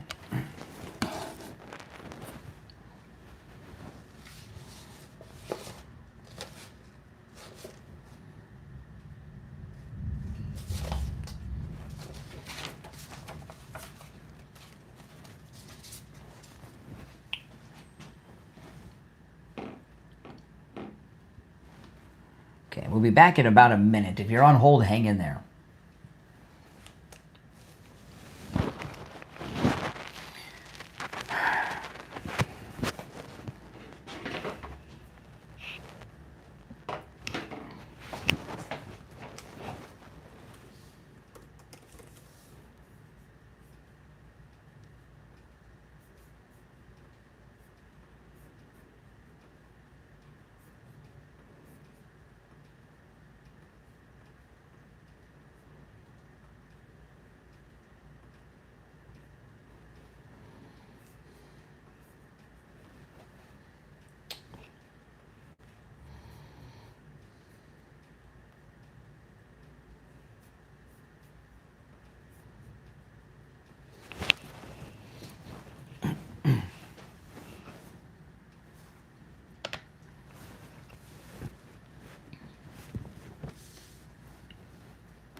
All right, we are back. I'm Brian. You're listening to the Steve Kane Show, Florida's longest running radio show. It's time to check in with William Youngerman from the offices of William Youngerman Incorporated with the Morning Gold and Precious Metals Report, the first one of the week. William Youngerman, how are the metals starting off the week? Metals are starting off amazingly strong again after a huge close on Friday, pushing gold to $3,885 on Friday's close. That was up $29.50. Silver Friday gained 99 cents at $47.92 the ounce, while platinum was up $31 at $1,604, and palladium gained $13 at $1,244. Overnight this morning, we've seen gold trading in a range of $38.83. Get this, all the way up to $3,951 the ounce, just $49 away from $4,000. And right now, we are up $47 at $3,932 the ounce. Silver up 28 cents at $48.20 the ounce. Platinum up $8 at $1,612, and palladium up $16 at $1,260 the ounce. So the markets continue to push much higher. The market's behavior, it has not changed for the most part over the last year in this step ladder approach towards making new highs consistently, pulling back a little bit, building a little bit of a bottom or a floor, and then working higher. And that's indicative of a market that has not finished going up, that's for sure. Yeah, and at these numbers, I mean, we could hit 4,000 any moment of any time now. I mean, we're so close. Yep. I mean, it's just going to boom. I mean, it's just going to happen. But even with this high demand in gold, you have everything in stock. Yes, we do. Yes, we're one of the few dealers that have it all in stock still. Yeah. So, one thing about William, not only is everything in stock, one thing I think is so important to point out, William, is you will buy back anything you sell. Can you talk about that? Absolutely, yeah. For almost 60 years now, we've made a two-way market in all of the precious metals, which means anything we buy or anything we sell, we will buy back. And anything in precious metals, whether it's used jewelry or new jewelry or watches or any of the commodities, we will be happy to buy it from you. And just bring it in for our immediate cash purchase. Yeah, and I bring that up a lot because in the business you're in, that is not common. It is not. Others don't do that. He will buy back anything that he sells on top of these other things that he buys. At some point, you or someone is going to turn those metals back into paper money for some purpose, and you can always do that at William Youngerman's. He opens up at 10 a.m. His address is 150 East Palmetto Park Road in Boca, on the first floor of the Bank of America building, just east of US 1 Federal Highway on the south side of Palmetto. His number is toll-free, and remember, you can do your transactions no matter where you are on the planet, over the phone and through the mail, with William Youngerman. 1-800-327-5010, 1-800-327-5010. And online, WilliamYoungerman.com. You can find both his address and phone number at WilliamYoungerman.com. All right, William Youngerman, we'll talk tomorrow. Okay, have a great day. Thank you. All right, take care. Yeah, that 4,000, I mean, we are almost there. I can't believe it. That's crazy. Okay, let's go. You're on the air. What's your name? Where are you calling from? Oh, this is Steve again. I just got a quick question. No, it's one call per day. You're on the air. What's your name? Where are you calling from? Yeah, Jay from Jersey. Oh, hey, Jay. I'm calling because I listened to earlier your broadcast when I went back and heard you with your selective outrage. You and some crazy woman and Crazy Richie. You have selective outrage about the situation and let me turn that off. The ICE agents that were attacked. How come those ICE agents are more important than the policemen that were attacked by the savage white people on January 6th? Tell me the difference. Okay, you tell me the difference. You ask a very good question. The ICE incident that we're talking about in Chicago over the weekend, they were boxed in by 10 cars. They crashed into them and got out and with rifles and started firing at the ICE officers, and a gun battle took place. Those that attacked the ICE officers, what did they have that the J6ers did not have when they entered the Capitol? No. I didn't ask what they had. I didn't care what you asked. I don't care. You think I care what you asked? I'm asking you. Well, you know, yeah, you know it. What did those attackers of the ICE agents have that the J6ers did not? They had a lot more crazy white people. No, they had guns. The attackers in Chicago had guns, and the J6ers, there wasn't one gun except by the cops. Yes, it was. No. Yes, there you go. You're lying. No, you just made that up. You just made that up, and you know I'm right. That's why you wouldn't say it in the beginning. None of the J6ers had guns. They didn't have any weapons, in fact, but they didn't have guns. The attackers on the ICE agents, they tried to run them over with their vehicles after they crashed into them. That's a weapon. But they also were all armed with semi-automatic rifles. Big difference. All right, you're on the air. What's your name? Where are you calling from? Morning, Brian. It's Mark from New York. How are you? All right, Mark. Hey, I know that you're gonna cut it off because you don't like hearing an opposing view on it. Of course, I like opposing views. It doesn't mean I'm going to agree with you. Okay. I appreciate that. The Democrats are not asking for illegals to get health care. That is such a misconception. In fact, what they're actually asking for is reimbursement for ER visits, because in America, we don't let people just bleed out in the streets because of their legal status. And the government has always reimbursed hospitals for that expenditure. The problem and now is, that they took that away. Come on. All right, let me ask you. Let me ask you. Before I respond, I want to ask you a question. Are you serious, or are you just pulling my leg with this stupid point you made? Are you like a? Well, that's. I'm just asking. I want to respond to it, but But are you like a conservative pretending to be a liberal? I mean, what you said was so stupid.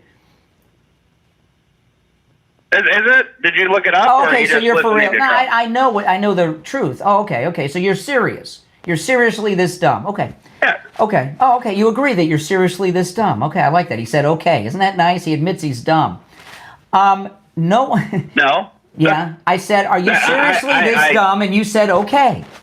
Okay, so here's I said the okay thing. as I was about to make my point. Here's the thing. You made your point. Your point is you're stupid, okay? Or you're just dishonest. The problem is not the people that are that walk into or get taken to an emergency room that have been shot and are bleeding out. The problem is that they use the emergency rooms as a free clinic, okay, for sniffly noses and everything. And they go there, and then they get them CT scans, they give them x-ray, they came in for running. Those things were being reimbursed, and if someone gets run over by a bus or they get shot in some MS-13 drug deal gone bad, they'll be treated, it'll be taken care of, okay? And unless you're really as stupid as you're sounding, you know that's the case. They're using the emergency room as a free clinic, and they've been getting reimbursed for that in the past. Those days are over. No more free clinics. I just don't understand why we're giving $20 billion to Venezuela. They have universal health care. We give $40 billion to Israel. They have universal health care. Every other country in the world has universal health care, but apparently it's so complicated that the number one country in the world can't figure it out. Come on, Brian. These other countries, okay, that have universal health care, like Venezuela, they have what kind of health care do they have for free in Venezuela? Everything. They have universal health care. Oh, really? We just gave them $20 billion. You could go down there and get a quadruple bypass and all this stuff and everything else. They don't have any health care in Venezuela. It's an anarchy. It's a communist anarchy. Well, they do, actually. I mean, I'm not saying that they're a good country. For the rich and elite. Yeah. I'm just saying every other country, every other first world country on the planet don't you can figure it out. understand? We have had universal health care in America. For illegals, right, with the emergency room scam that they've been running, and you know this. You're not as stupid. You feel stupid now, don't you? No, but do you feel stupid? No, yet? no, but no, the you don't feel Republicans. stupid. Well, you should feel stupid. He didn't think that call through. You know, I was talking earlier. I was at church yesterday with my daughter, and there's a lot of guys my age in church, right? And I noticed I was the one with the flat stomach. All these other guys that were sitting around us in the pews that were around my age, some of them older, some of them my age, some of them a little younger, they all had beer bellies, except me, because of Dr. Zuckerman and Coastal Weight Loss Secret. My results are typical. I did all this without any drugs, any shots, any injections, any pills, and no exercise. I didn't starve myself. And my results are typical with Coastal Weight Loss Secret. You can lose 10 to 20% of your body weight in just 60 days. Give them a call and schedule your free consultation. And you can take advantage of this no matter where you're located. 561-247-6300. 561-247-6300. That's 561-247-6300. And online, coastalweightloss.com. All right, back to the phones. You're on the air. What's your name? Where are you calling from? You're on the air. Once, twice. Yes. Hello? Yes, hello? Hi, Jody from Illinois. Yeah, Jody, what's up? You know, I don't understand why are people comparing January 6th to ICE getting boxed in? There is no comparison. No. It's like we had a reason to be there. They don't have a reason to be there except to create chaos. Mm-hmm. Well, January 6th, even if their position on January 6th were true, and it's not, right? Even if it were true, but it's not. But if it were true, so they got one incident out of the whole history of the Republican Party and the conservative movement. They have an incident every other day, forever, for 150 years, okay? So even if they were right about January 6th, we have one incident, and they're allowed to have one every other day for 150 years? You understand what I mean? No, I understand you. And they're out of their minds. They are, because we already know that there are FBI agents there. Almost 300. And then there are Antifa people or people pretending to be. And Black Lives Matter. And then they're breaking. Yeah, and then so they're really comparing like police officers lighting people into the Capitol. Yes. And comparing it to getting They're comparing tourists to this Trinidad de Agua attack. All right, appreciate the call. It's the Steve Kane Show, Florida's longest running radio show. On the radio since 19 77. My name's Brian. We'll be back tomorrow at 6 a.m. God bless. Charlie Kirk. All right, we're clear, but I'm going to continue the show here on YouTube. We're off the radio right now. If you'd like to call in, the number is pinned in the live chat. You're on the air. What's your name? Where are you calling from? You're on the air. Once, twice. Hello? Yeah, oh, you just made it. Yep. Hello? Go ahead. Hello? Yes, you called me. What's on your mind? What's up, Brian? Yeah, listen, Jeff from Jacksonville. How are you? All right, Jacksonville. Put your mouth closer to the phone. It is. Can you hear me okay? I can hear you. Yeah. Go ahead. Okay.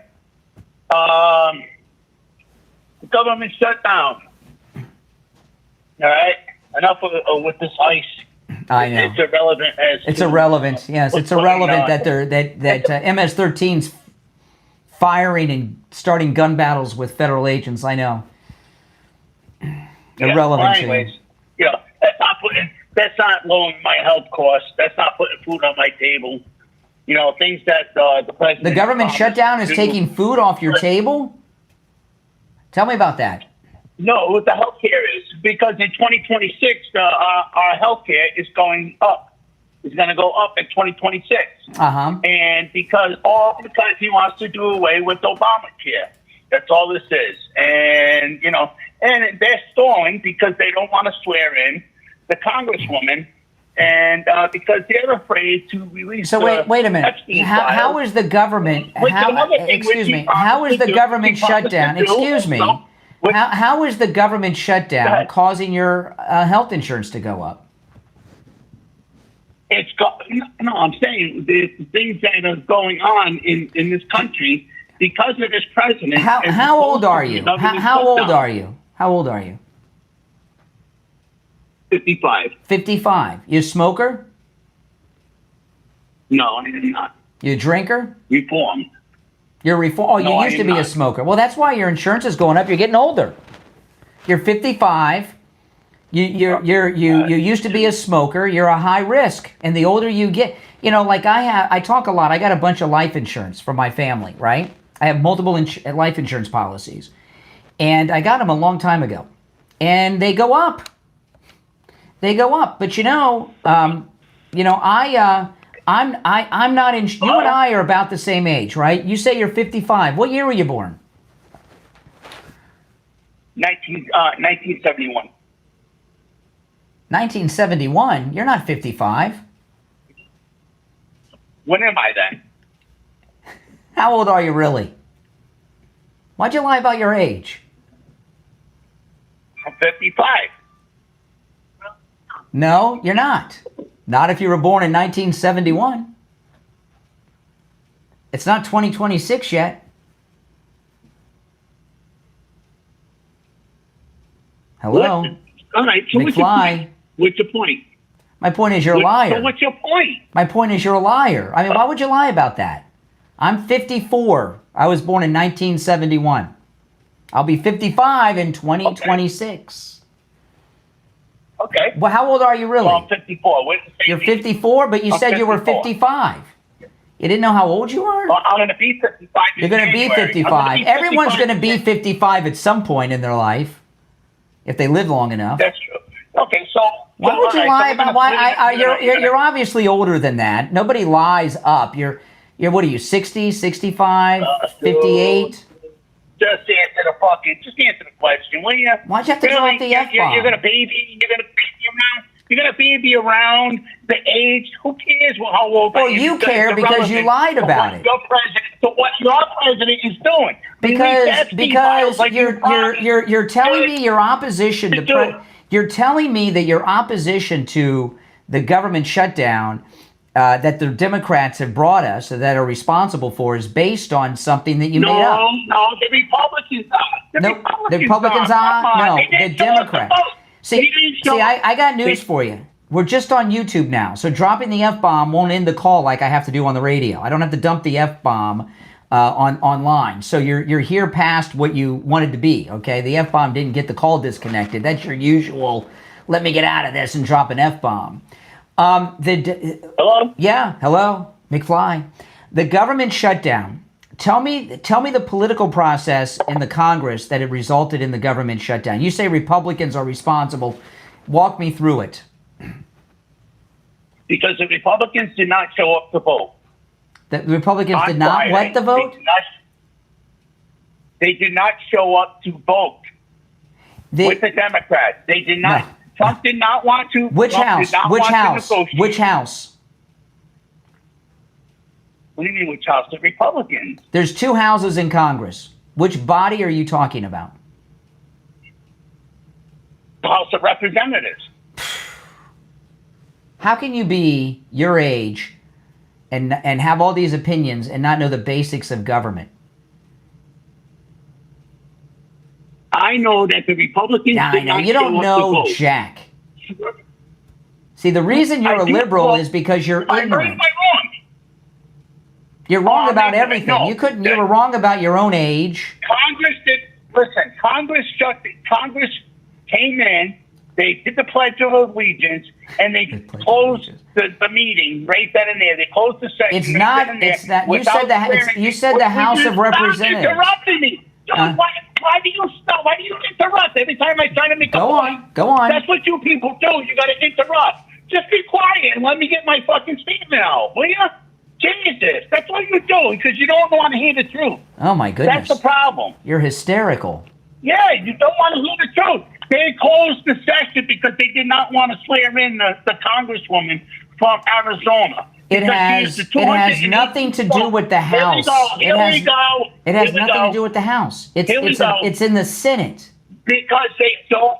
Dude, they closed it. They do not want to vote because they have to vote to pass the Senate. To pass this in the Senate, you're doing everything to get hung up on. You're dropping F-bombs, saying Epstein. You're trying to get hung up on it. It hasn't worked. Listen, it has to go through the Senate. It's held up in the. You have a daughter. I can't believe you have a daughter. I cannot believe that the F-bombs didn't work. The F-bombs didn't work. Epstein didn't work. Now he's going to try to bring up my child. I mean, what a pathetic man you are. The vote for the budget. You are pathetic because you have a daughter and you do not care about these women that were raped and your president was involved in it and you don't care about it. The vote on the budget goes. Excuse me. The vote on the budget goes through the Senate. We only have 53 seats in the Senate. It takes 60 votes to pass it. And not one Democrat will vote with the Republicans. All right. As much as I like watching you on the plank here, I got enough. He's starting to implode. He's running out of things to end the call. I'll just put him out of my misery. You're on the air. What's your name? Where are you calling from? My name is Danielle from Boynton Beach. I'm a MAGA. And I want to tell you, I've been a nurse for 46 years, and I want to report something for all those uninformed, misled people who call your show. There's nothing free. I was born in Canada. I work in Canada. I work in France, and I work in the United States. And just so you know, my brother is still in Canada. I'm American, thank God.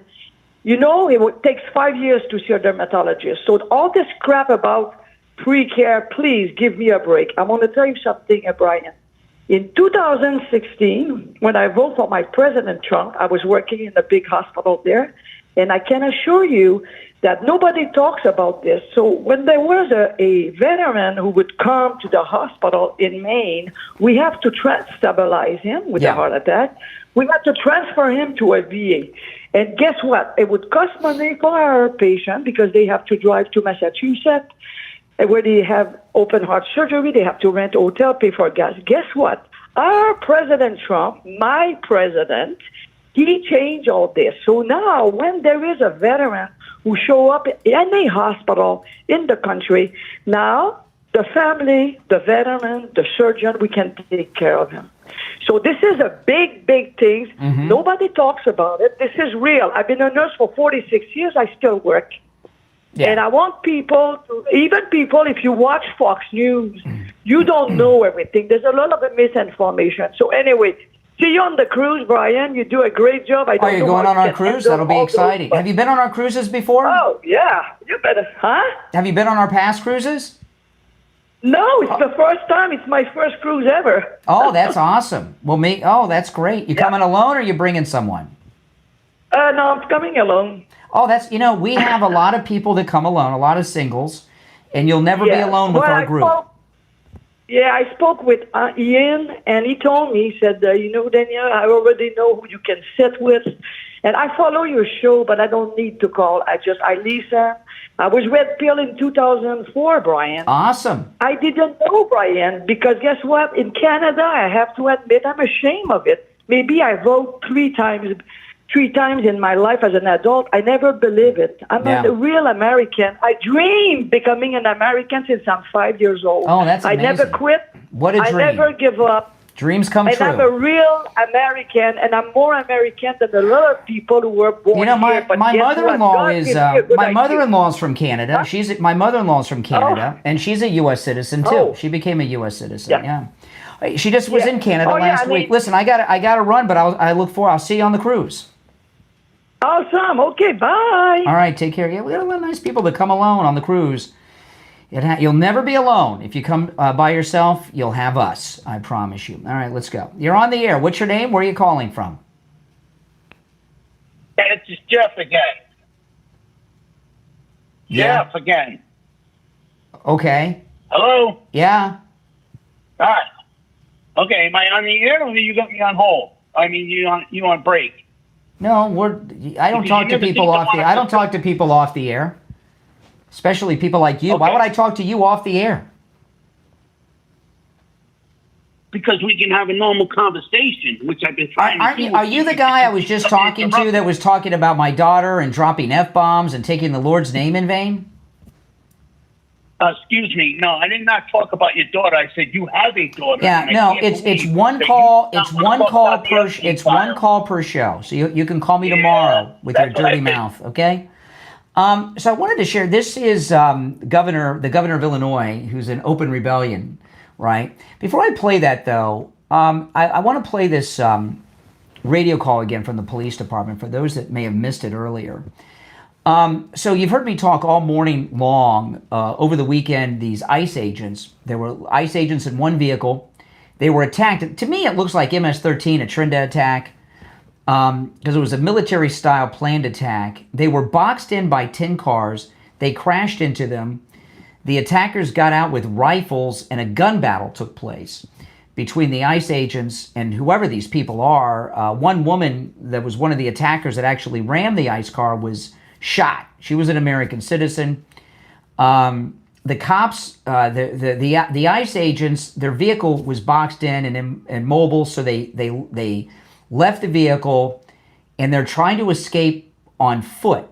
They call in for backup, and the chief of the patrol in the Chicago Police Department ordered the officers over the radio not to respond, not to give backup to the ICE officers who were under attack. Basically, the chief of the patrol was trying to get the ICE officers killed. This is the radio call. Listen, you'll hear the order come down, and then they identify who the order came from the second time. Listen.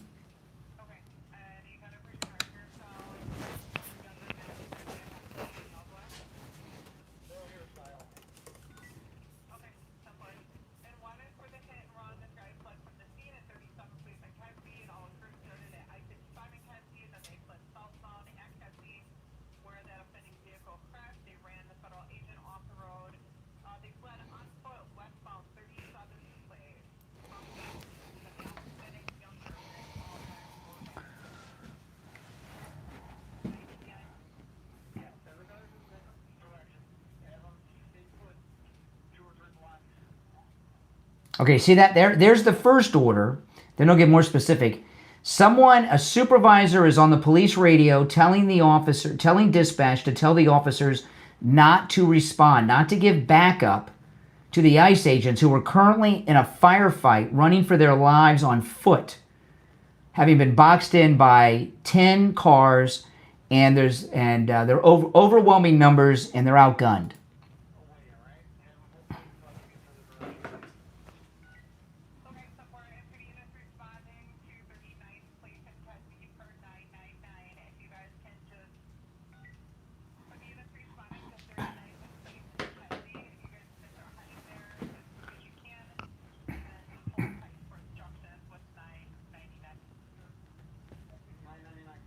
Now listen, here comes the chief.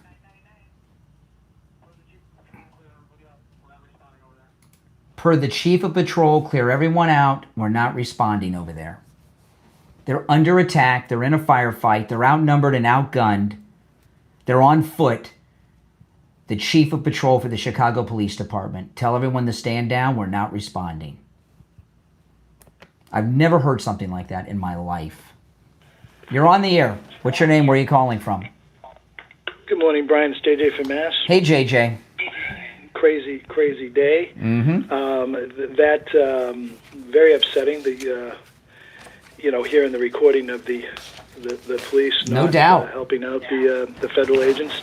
I heard some stuff earlier in the show. I've been listening to the entire show. Well, anyway, I believe somebody said that ICE agents, that they can't arrest U.S. citizens. Yeah, hold on one second. Hold on a second. Hold on.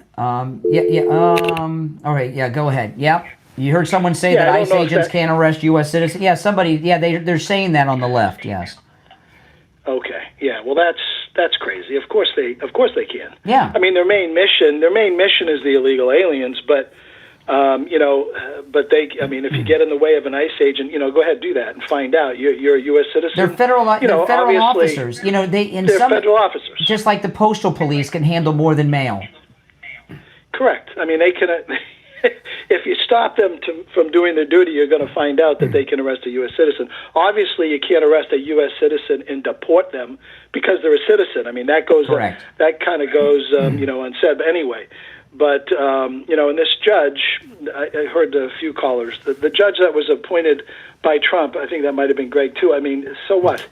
I mean, in Trump's first term, a lot of rhinos were giving Trump advice, more than a few not so good judges got through. And for Christ's sake, I don't know if she's one of the three blind mice, but I mean, Antifa, it is a war zone there. I mean, Christ, Antifa firebombed Ice-T's tour bus because they're about as dumb as they come. Yeah. They thought it was an ICE bus. I mean, that's just, I mean... And if they thought it was an ICE bus, well, aren't there precious illegal alien migrants on board, possibly? Why would they be, They're I mean, listen, the Democrat Party in this, it's sort of like a psychotic pogrom of hate, really. They're dehumanizing conservatives. And they're sort of, I mean, they're just causing people to go nuts. And I got to tell you, I was talking. Steve Kane wasn't on the show today, and I was talking to him before, and he said, "Do you know what you're going to do on this show today?" And I said, "Yeah." And he said, "What?" I said, "Well, there's a lot in the news, but I said I want to spend the whole show talking about this one thing." And he said, "Well, what is it?" And I told him, he's like, "Absolutely."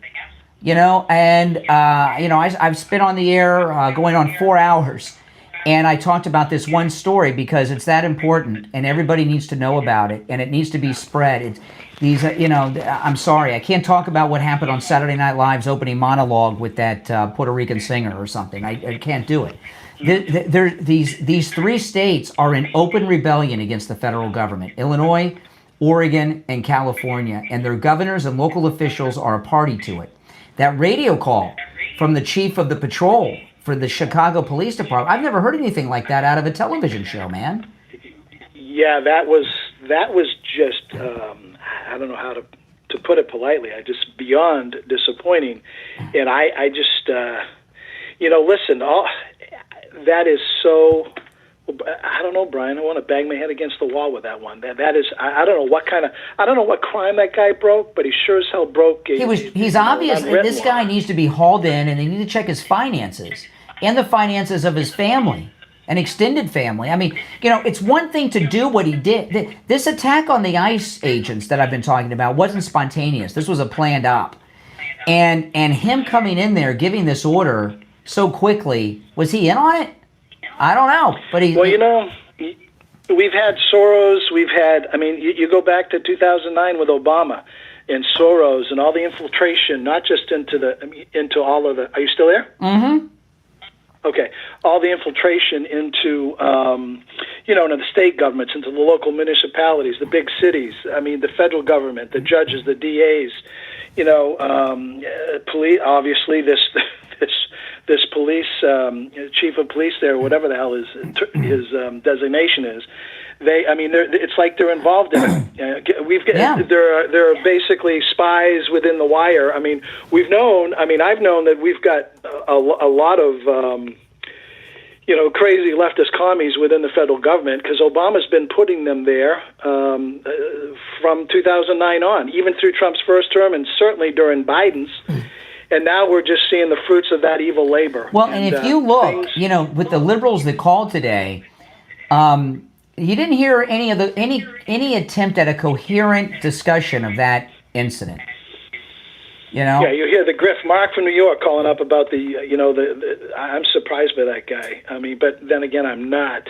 That ER grift, the illegal alien grift on the Medicare. They go to the ER for a $300 aspirin, a CAT scan, a dog scan. $10,000 later, it's a paper cut, and that's all basically that's subsidized medicine for the rest of the people that live near that hospital. Yeah. They know the federal government is a guaranteed payer. So you come in and they just rack up. And they know how to fill out the form. They know how to fill out the forms so they can get paid. Yeah, that's right. And that's basically the entire world. One of the things that really, guy bringing up, the ER is a business. How many of these freestanding emergency rooms do you see that hospitals have, like Baptist Hospital and stuff? They have all these freestanding ERs that have no hospitals, that are retail businesses. That's based on the Medicare model. It's exactly. I'm sorry, the Medicaid model, I should say. Yes, Medicaid, Medicare, the government will pay. If you get a guaranteed payment for something, it's sort of like that. Build it and they will come. Yes. If you get a guaranteed payment by the government, you've got criminals in foreign countries that are, setting up hospitals under shell companies. Probably one of Biden's. And they're just sucking the lifeblood out of America. We've been so nice to so many people, and we've just been getting abused. And they've done the same. That's what they've done with medicine. We pay $1,000 for a pill; they pay $10. Well, not we anymore. pay $100; they pay $5. That's being corrected. All right, listen, I got to run, but I appreciate the call. All right, take care. All right, you're on the air. What's your name? Where are you calling from? Hey, Brian and Scott from New Jersey. Hey, Scott, what's up? Not much. Long time no talk. You and I used to speak in the Periscope days, by the way. Oh my gosh, I don't remember, but that goes way back. I thought Elon Musk would bring Periscope back. It was part of Twitter. I would love to have had it, but no, we go back. My old name was Scott NRA. I'm not sure. Yeah. I remember you. Yeah. Yeah. No, good to talk to you. Hey, Brian, I'm just going to kind of make it real quick with this whole CNN and the guy that came on that said that the officers killed somebody. They were never attacked. It's to go ahead. There's video out there of the whole thing happening. I'm just blown away as to, I guess, how one-sided CNN really has become, and to put out false information. Well, the thing about a couple of things about January 6th, okay, and this is just something. The historical record has been inaccurately written about January 6th, okay? And all of us that are MAGA are going to when we're going to be on our deathbeds explaining to people what really happened on January 6th. And when it happened, I knew that. When I was watching it live on television, I knew forever we were going to have to deal with that. It's unfortunate, but it's the way it is, okay? And no matter how many times you tell them, they're always going to go back to it. But what I said to the one caller, hold on, I've lost track of who's on what line. Hold on a second here. Oh, 1 second here. Is this you, Scott? Yeah, it's still me. Okay, it's still you. I told this to a caller earlier, okay? The left have a couple of go-to things that they go to when they're losing. January 6th, and then they like to talk about Epstein. The thing about January 6th, even if what they say, this is what I said to a caller earlier, even if what the liberals and CNN say about January 6th were true, right? Even if it's not. We know what really happened. Yeah. That was a set-up thing by the deep state. This is what they've done in other countries around the world. That's why there were 274 FBI agents there. I promise you the guy that broke the window at the front door of the Capitol was Antifa. Look at and climbed through the way he was dressed. Okay, but even if what they said about January 6th were true, that's one incident, right, on the right. they have an incident every other day for 150 years, and we would have one, and we're, you know what I mean? You know, and I knew when I was watching it on television that the rest of my life, every day I'm going to have to talk about it, because that's what they do, you know? And no matter how many times you explain it, and the historical record has been written by the media about it, and that's how it's going to be remembered, unfortunately. But the part is, you know, it's false information that they're doing on there. Like, clear as day, false information. When you can see the ICE agents being attacked, and like you were saying just before in your show, it was a coordinated attack that they did. Yeah. And I don't get how you could say that, oh, they killed somebody. They were being chased down. And it's clear as day, right in their face. When are they ever going to be? I mean, you know what it was like? It was like the bank robbery. It was like the bank robbery in Heat. It was a gun battle in the streets of Chicago. And I'm surprised we haven't seen video of the actual gunfight. I've seen video of the car crash, but I haven't seen any video of the actual gunfight yet. But it wouldn't matter to these people. It was obviously it was planned with military precision. Yeah. It's just a shame what this country. So what happened since Periscope? Have you been around since Periscope and just haven't called, or you just find me again? No, I'll be honest with you. I kind of faded in the background. I just focused more on like my family and everything. That's okay. Had some unfortunate incident, but I think it was yesterday. I was scrolling through the live channels and I saw you on. You'll say I think it's like Half a Hole is my name on YouTube. Half a hole? Yeah, I saw you live, and I was like, yeah. Okay, that's some name you got. I don't even know. It's just me messing around, with just different names. But no, but I remember you. It's no, I saw you, and I was like, holy crap! I haven't seen Brian in forever. Yeah, Periscope was, for those that don't remember, Periscope was a live streaming platform. And it was done through Twitter, and they discontinued it years ago. And I had a really huge following there. And when I originally started live streaming, I live streamed there, and it was completely lawless. It was like the dark web Periscope. I mean, everything went on Periscope. There was no moderation of any kind, and that's probably why they got rid of it. But I thought for sure Elon would bring it back, but he didn't. It'd be nice to bring it back, but there has to be moderation on it if they were to bring it back. I mean, there were people out there that were. Oh yeah, I don't want to go through it, but it was bad. It was the worst things that you're thinking about right now. People were live streaming it on Periscope. All right, I appreciate the call. Take care. All right, you're on. Good to have you back. You're on the air. What's your name? Where are you calling from? Jeffrey Brown, Pittsburgh. Hey, Pittsburgh. What's up? So this might be a bit of a weird thing, but like with everything that's going on in the world, and I mean, I don't really follow Fox or anything like that because I mean, they kind of showed their colors in 2020. So I follow like IRL streamers, I follow like intelligence sources, stuff like that.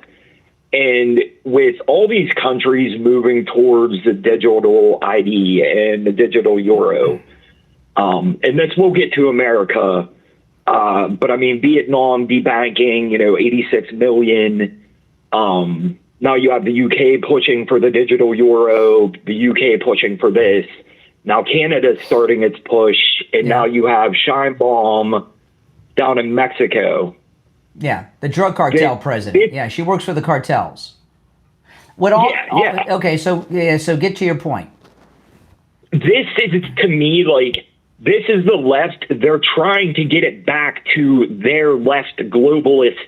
Now, what they're trying to do, the reason these other countries are trying to go digital or all this stuff, it's to try to stop having the U.S. dollar as the international currency for. That's what they're trying to do to weaken the United States. And that's not going to happen. The United States, we are the richest country in the world. We have the largest economy in the world. And that's why the dollar is the international currency. And everything they're talking about are these tiny little insignificant countries that are just trying. It's an effort to weaken the United States, and that's just not going to happen. Now, if Trump had not come back as president, they may have been successful. But yeah, that's I wasn't at all. I'm 1,000,000% MAGA. I got the Trump 2028 hat. Awesome. That I love. People get all over it. Well, and I'll tell you another thing. Like a lot of these leftists, they give Trump a hard time for getting involved in crypto. The reason Trump's involved in crypto, and he's done so much to have these crypto people here in this country, is he knows that crypto, digital currency with crypto, is here to stay, and he wants it done here, not in Uzbekistan or something, or Zimbabwe. You know what I mean? It's to control it. If it's here, we've got control over it. What I was trying to come to yeah. is, I'll make this one real quick. I feel like the globe is pushing towards globalist society, and I feel that the only way that America can allow that to happen is under American influence. I don't know about that. America controls the world. We are the only superpower. China's not a superpower. Russia's not a superpower. Oh man, I know. I watched their military parade. I mean, the DF-5 looked like it was held together with J.B. Weld. Mm-hmm. Well, listen, I'm going to move on, but welcome to the show, and make sure you subscribe. Thanks. I've been watching you. Thank you for taking it. All right. Well, take care. Yeah, if you're new, make sure you subscribe. And if you guys could share the show on your socials, that'd be great too. And if you're already subscribed, please like the video and share too on all your socials. Invite your friends on all your socials to join the program. And if you'd like to support the program, become a Patreon supporter. There's a link in the description.